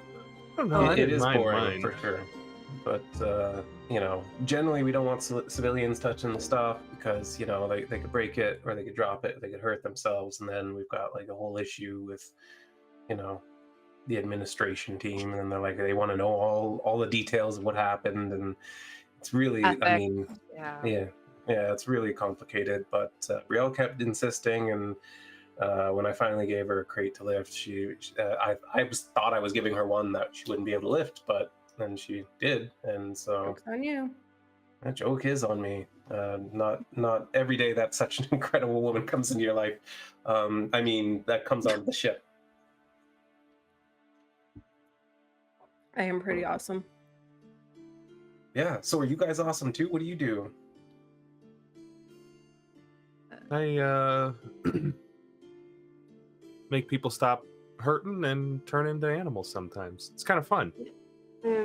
Yeah, I just search for knowledge. So like a They're really fun to be teacher around, I and- promise. Yeah. Okay. Are you like a comedian? Who? You make people No. feel good and then you pretend to be animals? No, I Oh, he can actually turn into animals. yeah. He turns into a horse, which is the weirdest thing I've ever seen. You probably don't want to see it, but it's actually kind of cool in a way too. And he played cards one time as the horse. Yeah. That was fun. And we were doing pretty good too, right, Rhowan? Oh, that was all you. Yeah, well, I mean, you guys definitely beat me that time. Because it wasn't your birthday. That's crazy, guys. Do you ever play dice? I play dice on the ship sometimes. Ooh, dice sounds fun. I'm pretty good. I mean, Oh. if you were looking for challenge, although I don't really have any money. I've got a little bit, but I need to buy supplies and stuff. 'Cause I'm You going can back in. afford breakfast. Why are you gambling? That's what I'm saying. I don't have the money to gamble today because I drank it all last night, and Why'd you drink it Gambled all? it away before. well, listen. I've known Jorff for a really long time, and like we were friends when we were kids, and so when I'm in Kine, I like to drop in and say hi and catch up, and catch up became, stay a little longer, sing another song, have another drink, and this place isn't cheap. Like, don't get me wrong, it's nice, but like, Did you hear Sylra sing? She has a beautiful voice. no, I didn't. Do you want to sing? That'd be awesome. No. Not again. Too early for that. All right. Too early for All singing. right. It wasn't any good. You do not want to hear me sing. thought it was I'm pretty not good. a singer. I'm a I warlock. mean- I'm not a singer. You're a warlock, so you do magic too. Oh, yeah. It's amazing. It's a little bit red. Like, oh, it doesn't I can seem do- that amazing. Well, I mean, I mean, magic's everywhere, and I get that and everything. But like, someone who's really committed to it, that's so cool. Because like, I can do this, and he goes, and like makes a little fireworks display in front of himself. But like, that's it. That's the only thing I can do. That was so cool. Well, I can't do Sort of that. like, I do this dancing lights thing sometimes for these people that were dancing in the woods a while ago.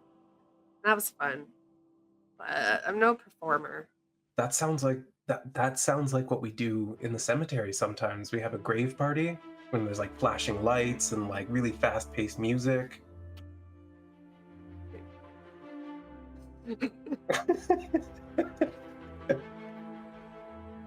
Huh. That sounds like fun. It is fun.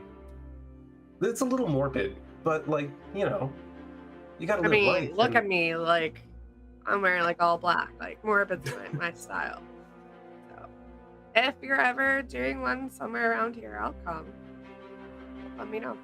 There you go. Look at us go. We got a party. Yeah, we should totally have a party. I'm shipping out today. Damn it. Ah, that's a you- shame. That's all right. Send- We've got to send a make letter. some cracks too. Send a letter here and then let us know next time you're going to be in town. And I think I'll be maybe- back.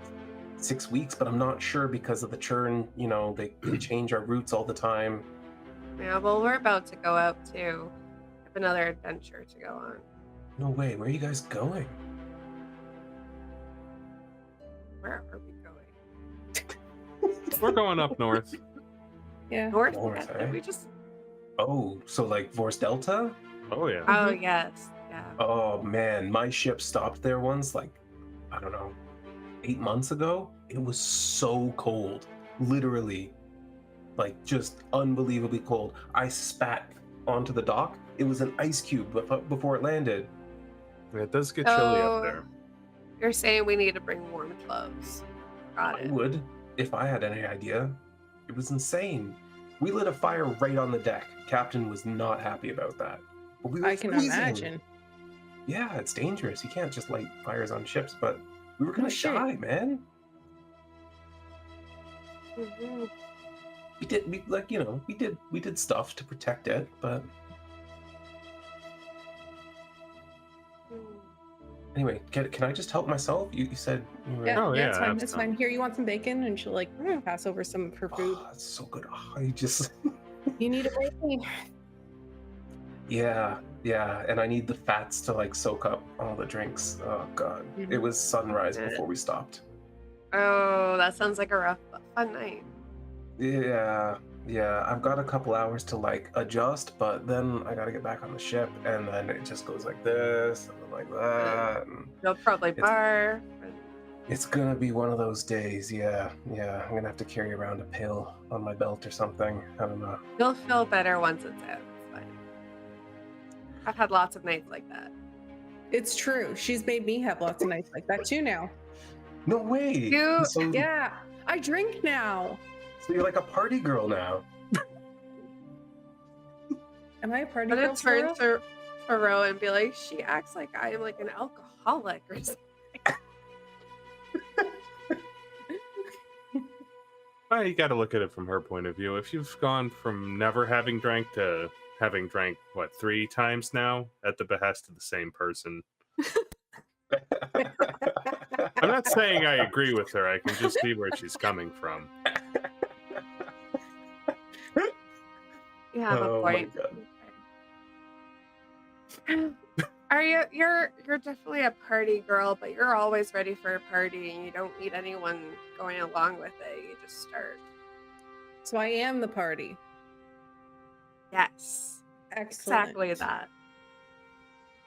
All right, so next time I'm in town, so me and Jorff and Davis and Who's Barry Davis? Joe. Oh, Davis is a Joe. friend of mine. Yeah, and we'll get all the guys. We'll get the whole crew together. They're gonna love you too, and like we'll throw a grave party. It's gonna be awesome. Okay, All right. it's a date.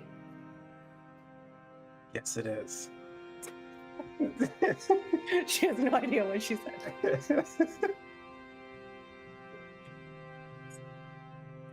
Sylra's just Um, like blown away by like her innocence, but like her skill too. She's like, it's been 130 years and I haven't been on a date. She's like, 2 dates and like, These 2 boys. She has no idea what she's doing. Never been touched by a man. I have a you can read Sylra. That's the key. Oh my god. Hey, Rowan touched your leg at least once while he was healing it. Sure. You've sure. been hugged by a spider. Yeah. Which is every drow's dream, let's be honest. It's true. There you go. You're the drink. Well, you guys continue to have a very pleasant breakfast with Ben tagging along. And Wren, where are you off to this morning? Wren had gathered up all of her stuff. She's walking really quickly as she heads toward Garrick's house.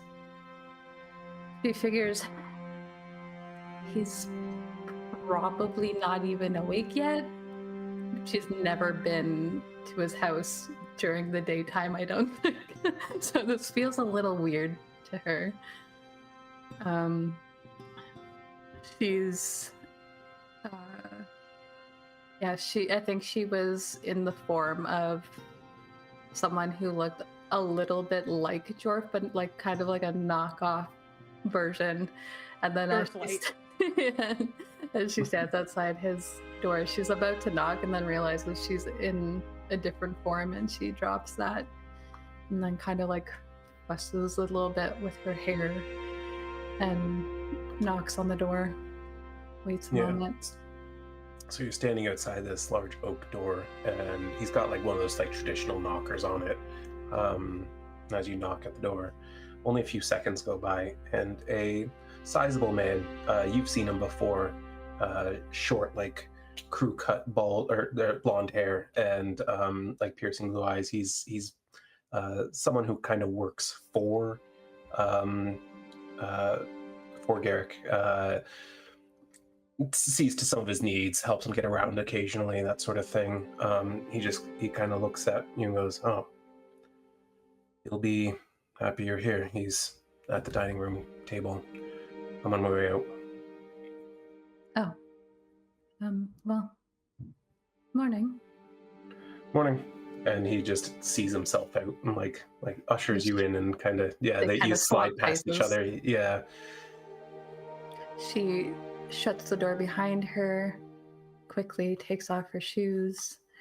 As she's walking through the house, she's also like, she undrapes her shawl and she like places it at the back of a chair, like she's been here many times before. And she makes her way towards the dining room. She pops her head in first just to make sure that he's there, and then if he is, she walks in fully. He's sat in his wheelchair at the head of the table, his kind of like head propped on his hand, looking down at papers in front of him. You can see 2 empty wine bottles at the other ends of the papers, and as you poke your head and he looks up and he goes, "Wren, oh my god, so glad you're here." She walks closer and puts her bag on a chair. You seem concerned. Yeah, I haven't slept all night. Did you not hear what happened last night? The warehouses. Yeah, and the warehouse workers, and the forces that went to defend them. Swindall's basically just declared war. And I thought that maybe they had gotten you. Well, they kind of did, sort of. I met with Friedrich. She's going to sit down next to him now. Seems you weren't the only one who wanted this, and she pulls out the copy of the scroll. Friedrich Fingerling, bard. The singer. Mm-hmm. Thief in the night. Yes, it seems that he's mixed up with them. How the fuck did I not see that coming? Well, I feel a little silly myself. These fuckers are everywhere. I'm so sorry I asked you to do this. I should have advised you to not get involved and to turn Drindle down. You speak as though you had any say in the matter. No, of course not. It's your choice entirely. It's just, I feel like I haven't been the best friend to you. I haven't given you the best advice. I've given you self-interested advice. Well, you did say that there was something in it for me. Yes. And hopefully that's still true. Things are messy right now. I myself had very valuable prospects in some of Drindle's warehouses. I see. Of course, Drindle's a man of honor, he'll pay me back, but some of the items I had were rare. Maybe unobtainable now. What sort of items? Unique magical items, things that have been uncovered from years ago, things that were made by particularly talented, but maybe not entirely their artificers. I was amassing items to sell in an upscale magic shop. You know, like we always talked about, something that could be our own. Though, of course, I would have helped you to fund your own endeavor.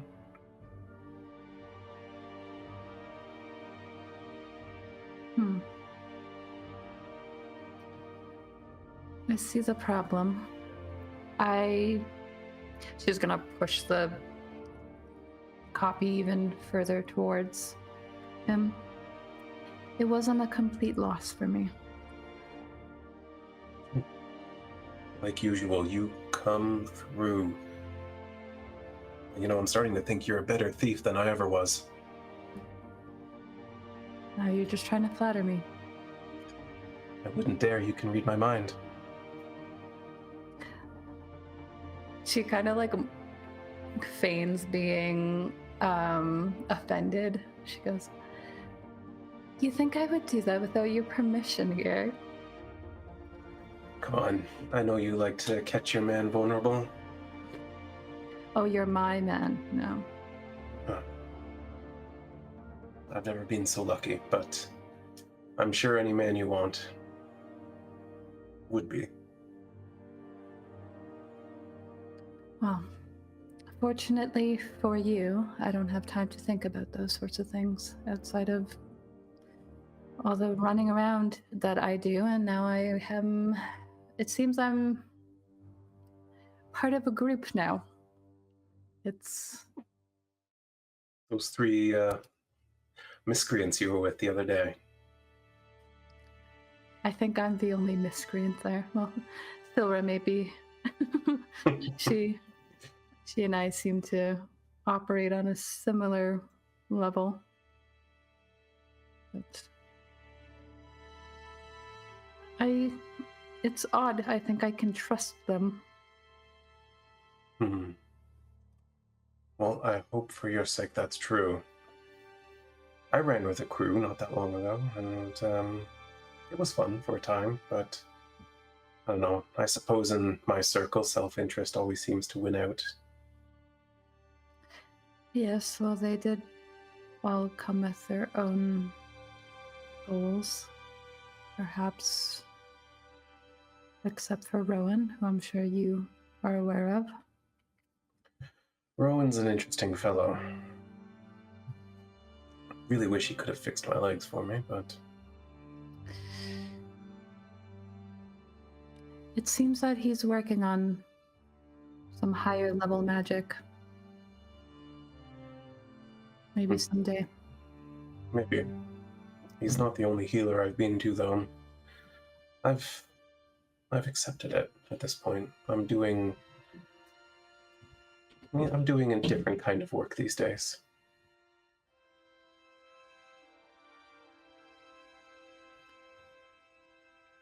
Well, you've always made the best of things. It's something I hope to be able to do. Me too. I would like to see you at peace for once.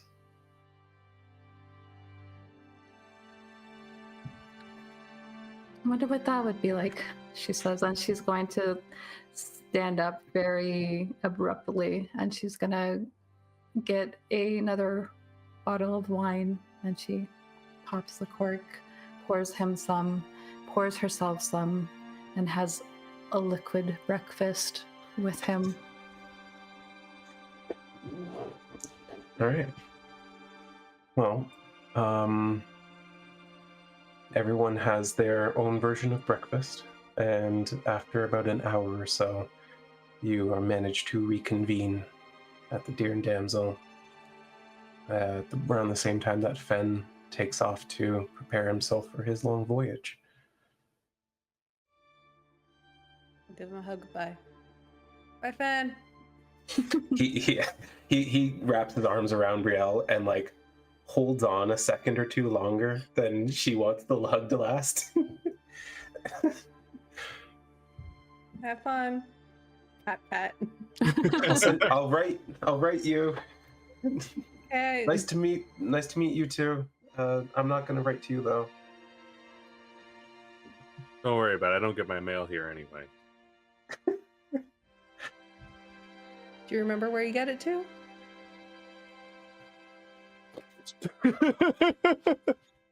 No, it comes to my house, man. What do you? Okay. You forgot the air quotes. It comes to your house. A random bird just comes, finds him wherever Yeah. he is. Yeah, all the druids have the spell Animal Messenger. We get little critters to send messages for us. It's pretty That's cute. awesome. Well, does Wren return in her normal form? Yeah, she walks in. They're all sitting around still, right? So she Yep. Yeah, just waiting for you. walks over. Morning, everyone. Morning. Morning. Didn't stay up too late, did you? No.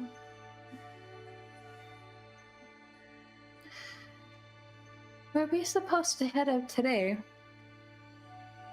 That's a long walk. It did seem urgent.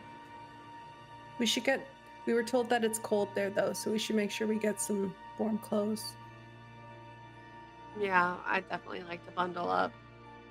After that journey in the rain, I would like to be more prepared this time. I got my shield. I'll keep you dry.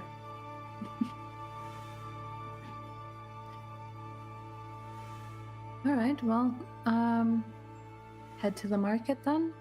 Get some clothing. Yeah. Are we going there on foot? I'd go faster if we had horses. Well, we do have one.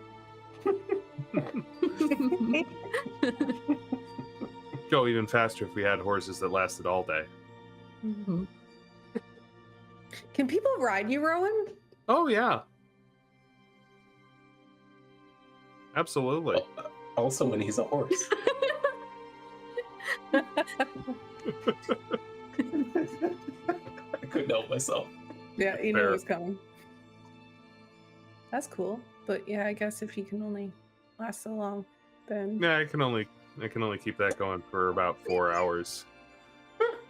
Pretty old tired. It's not bad. I'm not meaning to say these things, actually. Then I say it, then You're fully channeling Brielle right now. Yeah. yeah.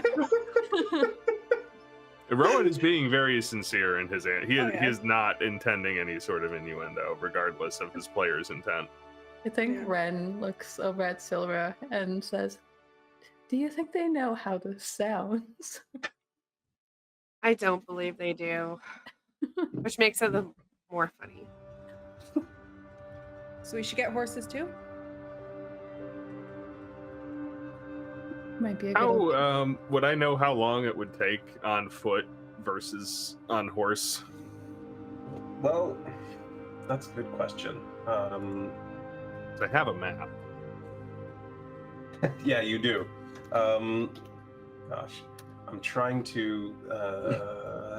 It's a long way, so it's a lot of freaking hex counting. But on average, like riding a horse will almost halve your time over walking on foot. Yeah. So, like it'd be a lot faster regardless. Yeah. But come on, load up, please. There we go. Okay.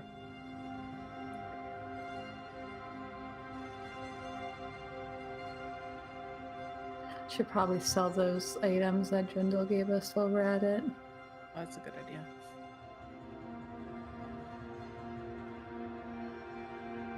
So it would be at least 5 days on foot. Okay. And that's if you're keeping up a really good pace the whole time. But with horses, you could maybe do it in 2 or 3. No. Well, about 5 days, 5, 6 on foot, 2, 3 on horseback. Save us a few days. No, Make us less tired. yeah. Horses aren't cheap, though.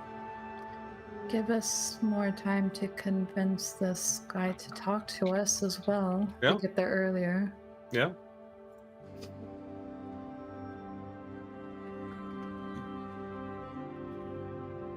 I could sell my black onyx. I don't know how much a horse is, but that'll give us 20 gold. Well, we could probably cover it with the things that Drindle gave us, and we were just given 300 gold last night. Mhm. And I mean, I have a fair bit of gold myself, so I can chip in.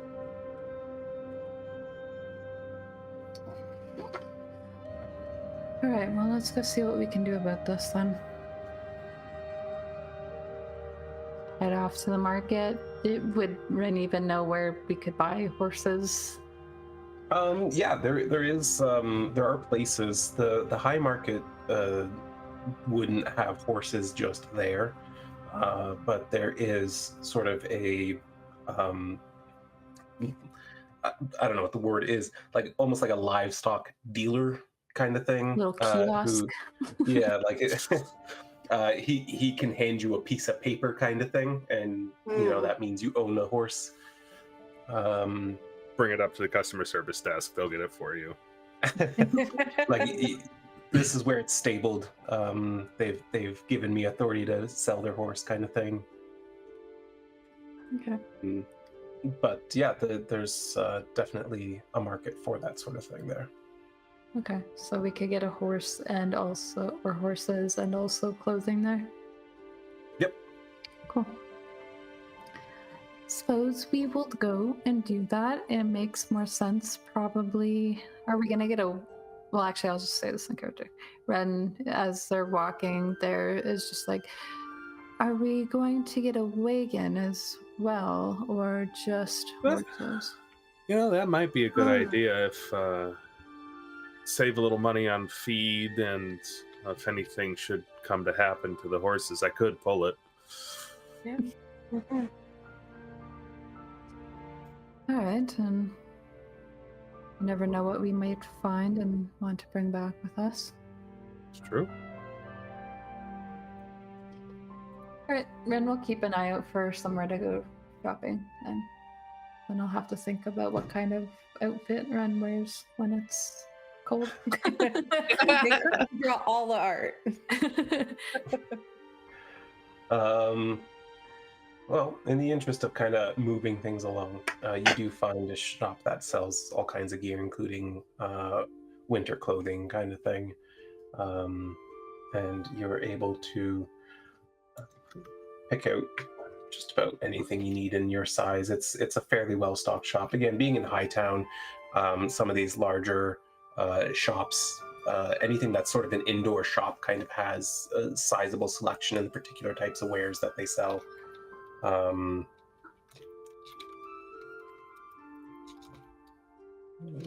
Ren's probably gonna try to get a good price on each of these things that they're buying. Yeah, so the market cost here for winter clothing is 12 gold a piece. If you'd like to bargain that down, you can absolutely make like a persuasion check or something else if you think you can manage. I'll do persuasion.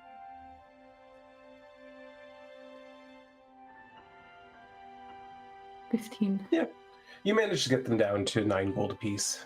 So that'd be 35 for the 4 outfits, assuming all 4 of you are buying. Mm-hmm.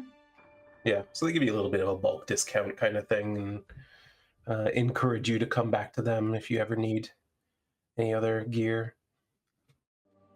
She definitely makes a show of course, I will spread the word for your generosity.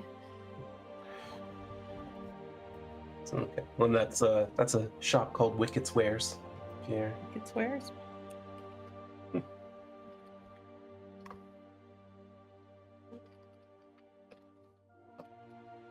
Alrighty. And then as you head further north into the Hightown Market, you're almost nearing like the outer gates of the city. But there you find this, it's an outdoor stall kind of thing, but it's enclosed. It's got a roof over it. And there is a short little gnomish man, face mostly covered with hair. Basically just eyes and a nose kind of poking out, long, kind of crooked, pointy nose. And he doesn't even seem to really notice you until you say something to him. He's very much reading his paper. Probably Brielle just saying hi as soon as we walk in. Hi. Hello. Oh, hello there. What can I do for you? He folds it up really small until he goes, and there's nothing there. How'd you do that? Magic, my dear. What can I do for you? Oh, you're looking for. This is the horse shop, right? Yeah, it's a livestock Yeah. trader. Yeah. Horses. And Okay. do you have wagons? I could probably set you up with a wagon. You're looking for draft horses then? Yeah, something Yes. big. 2 of them. Okay, we- 2 big draft horses, and he gets out a little piece of paper and he's scrawling it down and he goes, And he's flipping through multiple binders very quickly, just okay. Well, Warren has 2 very sizable chestnuts. Do they have names? Probably. Yes, Warren. Sorry? Go, Ren. Ren just looks at Rhowan. Are those good horses? I'm not sure. Well, I Chestnuts mean, and horses. what's a kind of horse? It's coloration, I believe. I'd have to talk to them to tell you if they're good or not, but they're probably strong. Talk to the Oh, horse. Can talk Warren to raises horses? good ones. Well, you can talk to horses too? Oh yeah. Magic. And I say it to him, who is just like, magic, my dear. Yeah, I know. I can do it. You can talk to horses? Of course. I wouldn't sell a horse I didn't talk to. This guy gets it. You gotta know who they are, what they're about, you know? Oh, exactly. Gotta treat them right. They're part of the team. Yeah. I like you. You know what? I'm gonna give you a deal. How about that? I think that sounds pretty good. Sounds How great. about 105 gold, 2 draft horses and a wagon. Sounds like a pretty good deal to me. All right. He'll shake your hand Well. like she knows. Yeah. Let me, do you know where Warren is? Do you know the Warren stables? Probably. I would think. Just hangs out there I with would- horses. Yeah. They've got the best oats. They do. You ever, like, just grab a handful and, like, munch with your horse pals? Occasionally. You know, in my day, I was the fastest horse racer in town. Really? Yeah. You know why? Why is that? Because I'm so light. That makes sense. Yeah. You got a lot of humans and elves and stuff, and you got almost no gnomes. Like, That's true. You don't see a lot of gnomes yeah, racing horses. you know, I just put on like a simple cotton robe. I weigh like 38.5 pounds. The horse doesn't even Very notice me. specific for an about. Well, you know, we did have weigh-ins and stuff.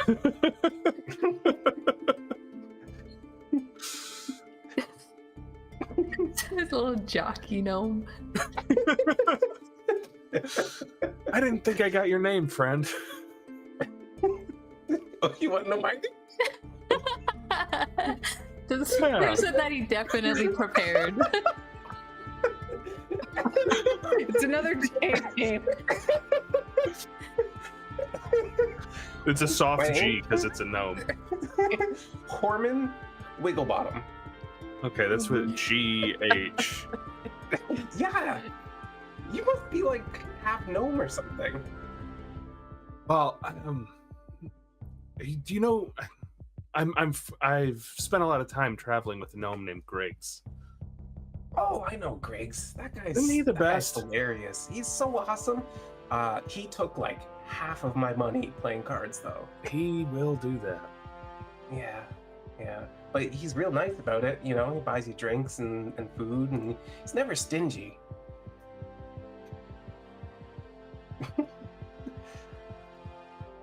You know, the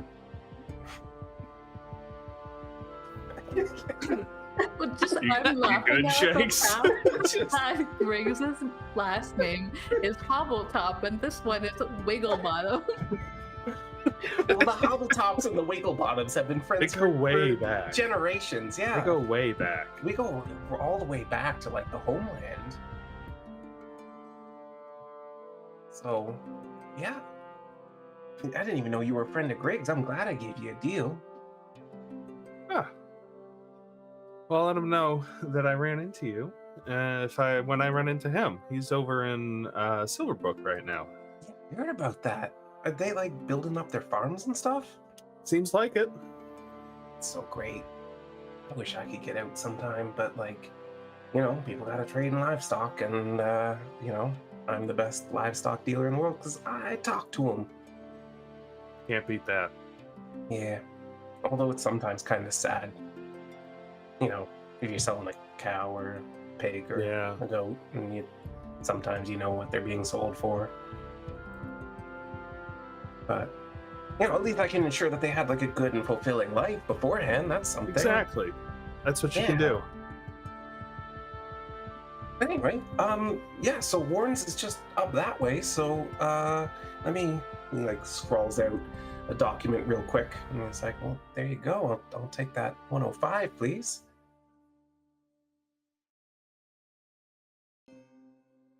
I don't know who's tracking, like, the purse of money you got, but, I assume it's coming out of that? Sylra has the 300 one. You guys making sure to document your coins? Can we add it to the party sheet? I don't know, can you? No, I only you can't can. even- We can't. can't. Oh. You have I gotta look into that. Okay, but then minus 105, so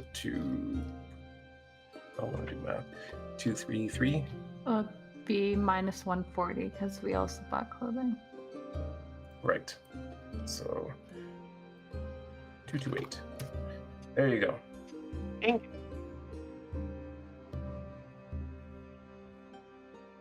All right. Well, you guys enjoy those. Where you going, by the way? I assume you're not just carting them around here, right? We're going up north. How far? All the way. No way. You know, there's caravans heading out. You Are there? might want to sign up with one. You might be able to even make a little money. Look at the group.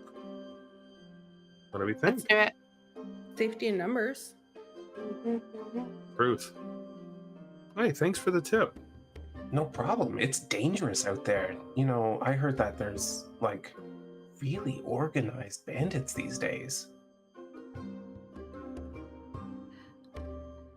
It was a difficult journey, even up in Silverbrook, but I think we'll be fine. Okay, but like outside, you go north of Hardova, you're taking your life into your hands.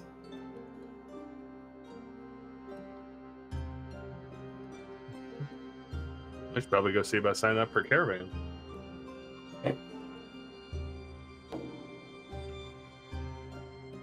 Yeah. All right, Yeah. well, thank you for your business. Thank you. Great. You're very welcome. Have a great one. Enjoy your journey. Let me know how the horses work out for you. I'll let you know.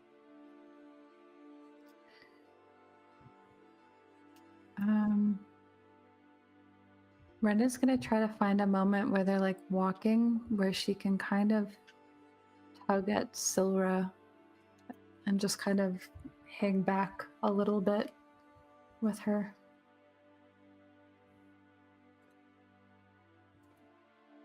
She looks towards you. She's like, what's going on?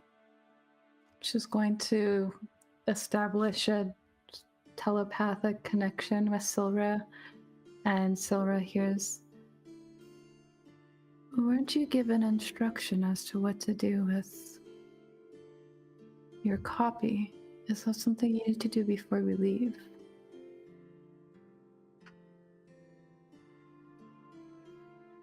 Carol's saying this. I don't think we got a when that needs to happen. I just know There is no when, but you would know that the actual location you're meant to bring it to is somewhere between here and Vors Delta, actually. It's quite a ways north of Ardova. Okay, so she's going to reply back via mind link weirdness. You know, I think it's on the way north. So there's no time constraint on that. We'll have to look for some river, by a tree, a cloaked figure, you know. So much information. All very above board. Right. She's also gonna, there's a little bit of a flash of like maybe guilt on her face, and she says, by the way, I'm sorry that you were the only one who got exposed last night. Not at all. I'm not always good at deceiving. It's one of the reasons why I left home. I'm not built the way that most drows are, so. Maybe that's a good quality. Maybe. My mom would say differently, but, you know. Well, mothers aren't always correct. No, they're not. If there's any way I can make it up to you, let me know. You don't have to make up anything. You did nothing wrong. I could have done more right. I mean, you saved us yesterday. So. Well, I suppose there's that. She's going to like gently place a hand on Sylra's shoulder, and she seems kind of uncomfortable with the gesture, but she says, thank you for being understanding. And then she kind of like goes back to, she like shoves her hands in her pockets and keeps walking. Sylra will sort of do the same, like putting her hands in her cloak pocket while walking away. Right. Well, you guys continue on. You get to Warren's ranch, and you find that he accepts the paperwork without any contestation, and even kind of pulls out the horses and shows you how to tack them up to the wagon, and sends you on your way. When you head back onto the main road and north towards the outer gate, you do see that there is a group of there's a large group of caravans kind of lined up, and you can see that there's a number of armed men kind of trying to organize them, and there seems to be one man in particular who is wearing like a brightly colored outfit with a breastplate over it, and is got like papers in hand, and he's trying to document, everyone that's going and the wares that are going in and all that sort of thing.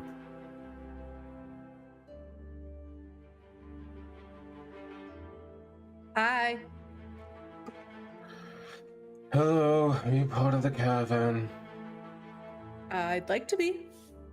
What does it take to join? Oh, are you... Join how? Are you looking to help us guard it? Are you joining as a merchant? Are you a trader of some kind? What is your name? Where are you coming from? Where are you going? My name's Brielle Emberglow. I'm coming from, I guess, King. Yeah, okay, let's say that. I'm going up north, and Rhowan, help. Yeah, we're coming from here. We're going to Vors Delta, and sure, we can help guard. Yeah, that. Okay. That's what I said. And are you carrying wares? Nope, just our own personal effects. Very good, very good. Do you have storage space for extra wares? A little bit. Not a huge amount. How much is a little bit? Well, we've got a wagon. We need to fit the 4 of us in it. And apart from that, Okay. I guess the rest is up for grabs. I think we're pretty much squared away, but it never hurts to have a little extra storage. Alright, you say you're good to help guard, okay. Well, should an incident arise, you should know that we will pay out a stipend of exactly 2 gold pieces for every brigand or bandit brought down. No need for that grisly business of cutting off ears, by the way. I despise such things. Just point to the ones you killed, I'll trust you. Disgusting. It is, yes. It's a relic of the old days, and I'm very much disgusted by it. My brother, on the other hand, likes to wear them around his neck. Who's your brother? Well, that guy, and he points, and you can see, you can see a man who looks so much younger than him. Like, they're literally like 30 years apart, despite being siblings. And so like a 19 or 20-year-old man on top of a black horse in like all black armor. He wears like a huge sword on his belt, and he has literally a necklace of ears around his neck. And he's like riling up these 3 other men that are looking up to him on his horse. Yes, look at him. He thinks he's king of the castle, but he will find very soon that age will catch up with you.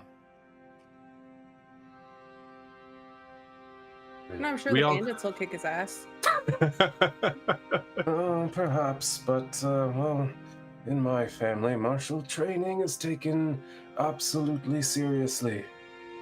Even at my advanced age, I'm sure I could wipe the floor with half a dozen of the brigands on this road.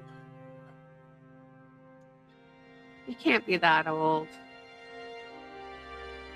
Me? Well, it's very kind of you to say, but I feel it in my bones. She's an elf. She's gonna live like forever, so she's probably old. You're probably really young. Just thinking of Rhowan being old. Sylra's older than me. No, there you Probably. go. True, and is sort of unfair, don't you think? I think I can't really provide a good perspective on the matter. Neither can I. The other Sitting elf. where I am, but I do suppose we- think fairness requires intent. So I don't think it's necessarily fair or unfair. It just kind of is. I'm not sure I entirely agree with you, but that That's is fair. an interesting prospect. I shall muse on it later this evening.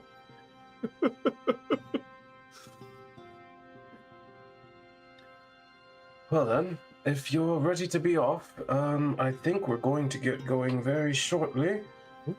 If you need anything, I will be in this third from the front carriage where I oversee everything. My brother will be in the front wagon where he oversees the defensive forces. I don't know about overseeing, but I'm good at regular seeing, so if there's be any place that we should put our wagon where that'd be useful in the order. Perhaps the rear guard would be the most exposed place at the moment. We'll make sure no one's following us. Very much appreciated. Now, if you'll excuse me, he pulls his sword off his belt and just starts leaning on it as he walks away.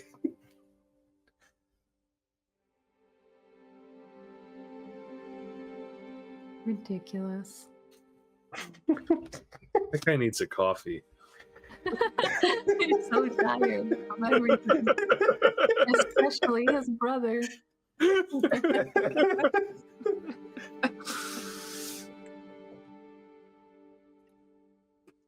Well, you guys managed to get your wagon joined into this caravan, assuming he took the proper details from you and everything, names and all that, and you set out.